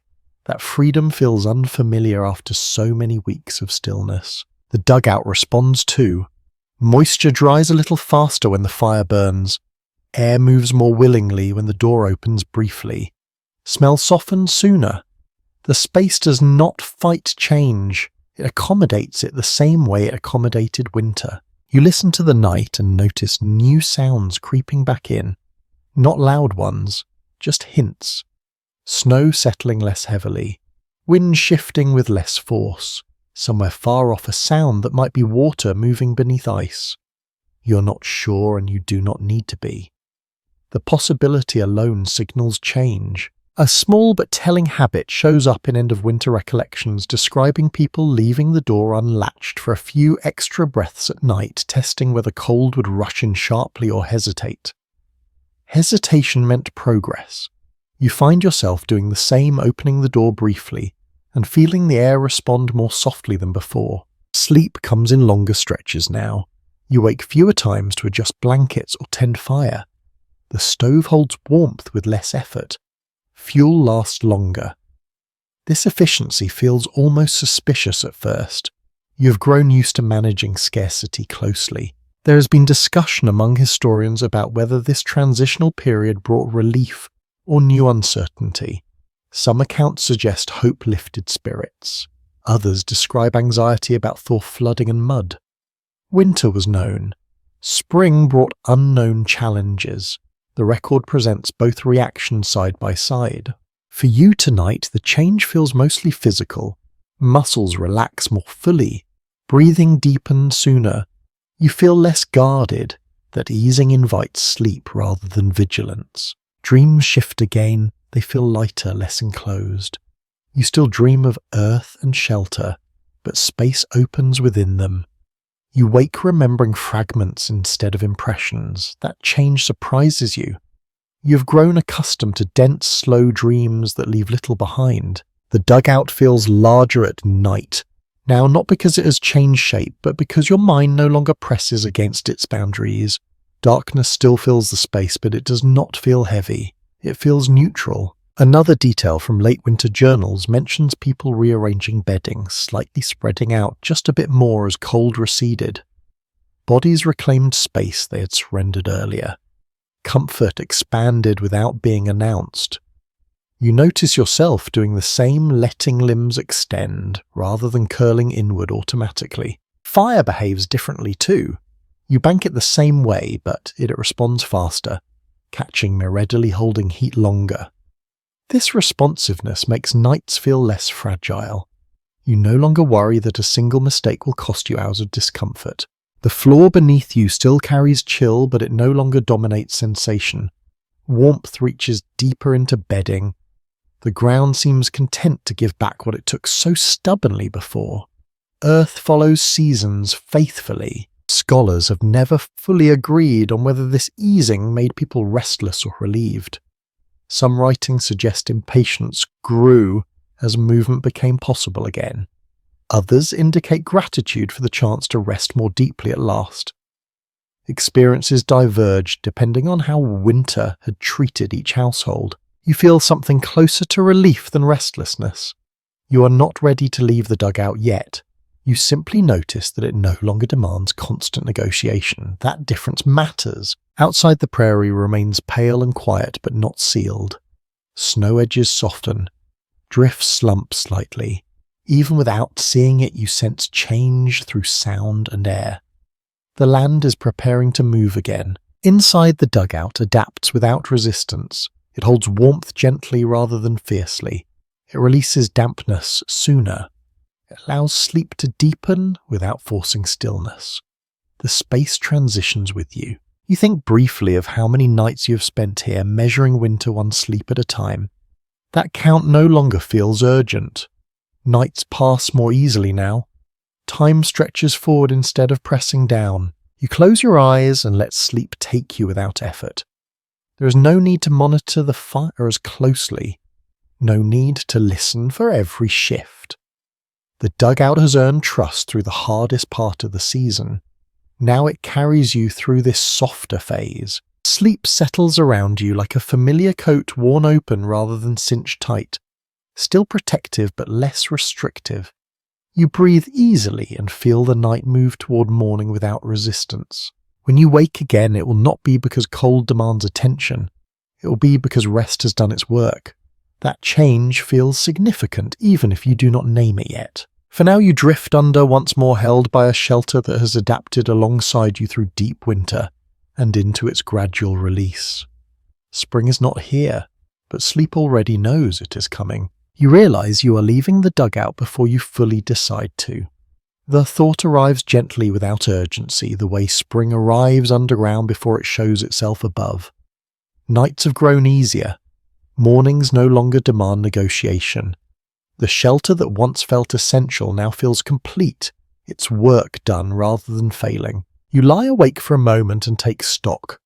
The walls are the same, the ceiling holds, the floor remains cool and firm. Nothing has changed structurally, yet everything feels different. The dugout no longer presses itself into your awareness. It has become background, and that is the sign. When people later describe leaving sod shelters, what stands out is how little ceremony accompanied the decision. There were no grand declarations. Winter letters and recollections show that people simply began sleeping elsewhere once conditions allowed. The dugout did not have to be rejected. It had to be released. You sit up and notice how easily your body responds. No stiffness demanding patience. No cold assisting on caution. You could stand and move without planning each step. That freedom feels earned. The dugout has taught you things that will follow you. You notice warmth differently now. You recognize how spaces breathe. You pay attention to stillness and sound in ways you never did before. These habits do not vanish when you leave. They travel with you. A small, almost overlooked detail appears into several homestead memories, describing people returning to their dugouts even after moving out not to sleep but to sit quietly. The space remained useful long after it stopped being necessary. Familiarity lingered. There has never been full agreement among historians about how emotionally attached people became to these earth shelters. Some accounts suggest relief at leaving them behind. Others hint at nostalgia. The historical record holds both reactions without resolving them. People were complex, so were their winters. You stand now and look around one last time, not in farewell, but in recognition. The dugout holds the marks of your season. Smoothed earth, darkened sod, bedding shaped by weeks of use, none of it needs explanation. You understand that sleeping underground was never about hiding from winter. It was about working with it. Earth moderated what wind could not. Mass absorbed what exposure intensified. The dugout did not conquer cold, it softened it enough to survive. You step away knowing you will sleep differently now, lighter, less guarded, but some part of you will always remember this way of resting. The weight above, the quiet, the sense of being held rather than surrounded. Before the story closes, everything slows. Your breathing eases, your shoulders settle, the images soften. Imagine yourself lying once more beneath earth and snow, not because you must, but because it feels steady. The fire is low and patient. The walls are quiet. Outside, the prairie rests between seasons. Nothing presses, nothing demands, nothing needs fixing. You're warm enough, you're safe enough, you're allowed to rest. Let the dugout fade gently. Now not disappearing, just receding like a memory that no longer needs attention. Carry its lessons forward, but leave the weight behind. Sleep deepens, thoughts drift. The night loosens its hold. You have done what winter asked. You can let go. The night no longer asks anything of you. It simply stays. You feel yourself sinking into stillness the way earth settles after a long season of holding weight. Nothing rushes. Nothing pulls. The dugout does not close around you now. It loosens, releasing you gently as if it understands that its work is finished. Your breathing becomes slow and even, no longer measured for warmth or caution, just steady, unremarkable, easy. Each breath arrives without effort, leaves without notice. The body remembers how to rest without guarding itself. The sounds that once mattered fade completely. No ticking fire, no shifting snow, no careful listening for change. Silence is no longer something to interpret. It is simply there, wide and neutral, like open land after thaw. You picture the earth above you growing lighter, layer by layer, not lifting, pulled suddenly, but easing its pressure little by little. What once felt close now feels distant, not because it has moved, but because you no longer need to track it. The dugout remains in memory as a place of steadiness rather than hardship, space that taught patience without words, a shelter that asked for attention, not fear, a season that shaped you quietly and then stepped aside. Thoughts slow until they no longer connect to one another. Images blur at the edges. The body settles fully into rest, supported without needing to be held. There is no morning to prepare for right now, no fire to tempt, no door to clear. Only this moment stretched comfortably thin, allowing sleep to deepen on its own terms. If your mind wanders, let it wander gently. If it empties, let it stay empty. Nothing important is waiting. The prairie rests, the earth rests, you rest too. And as sleep carries you further away from the cold and the weight and the long work of winter, everything becomes quiet enough to disappear without effort. Sweet dreams.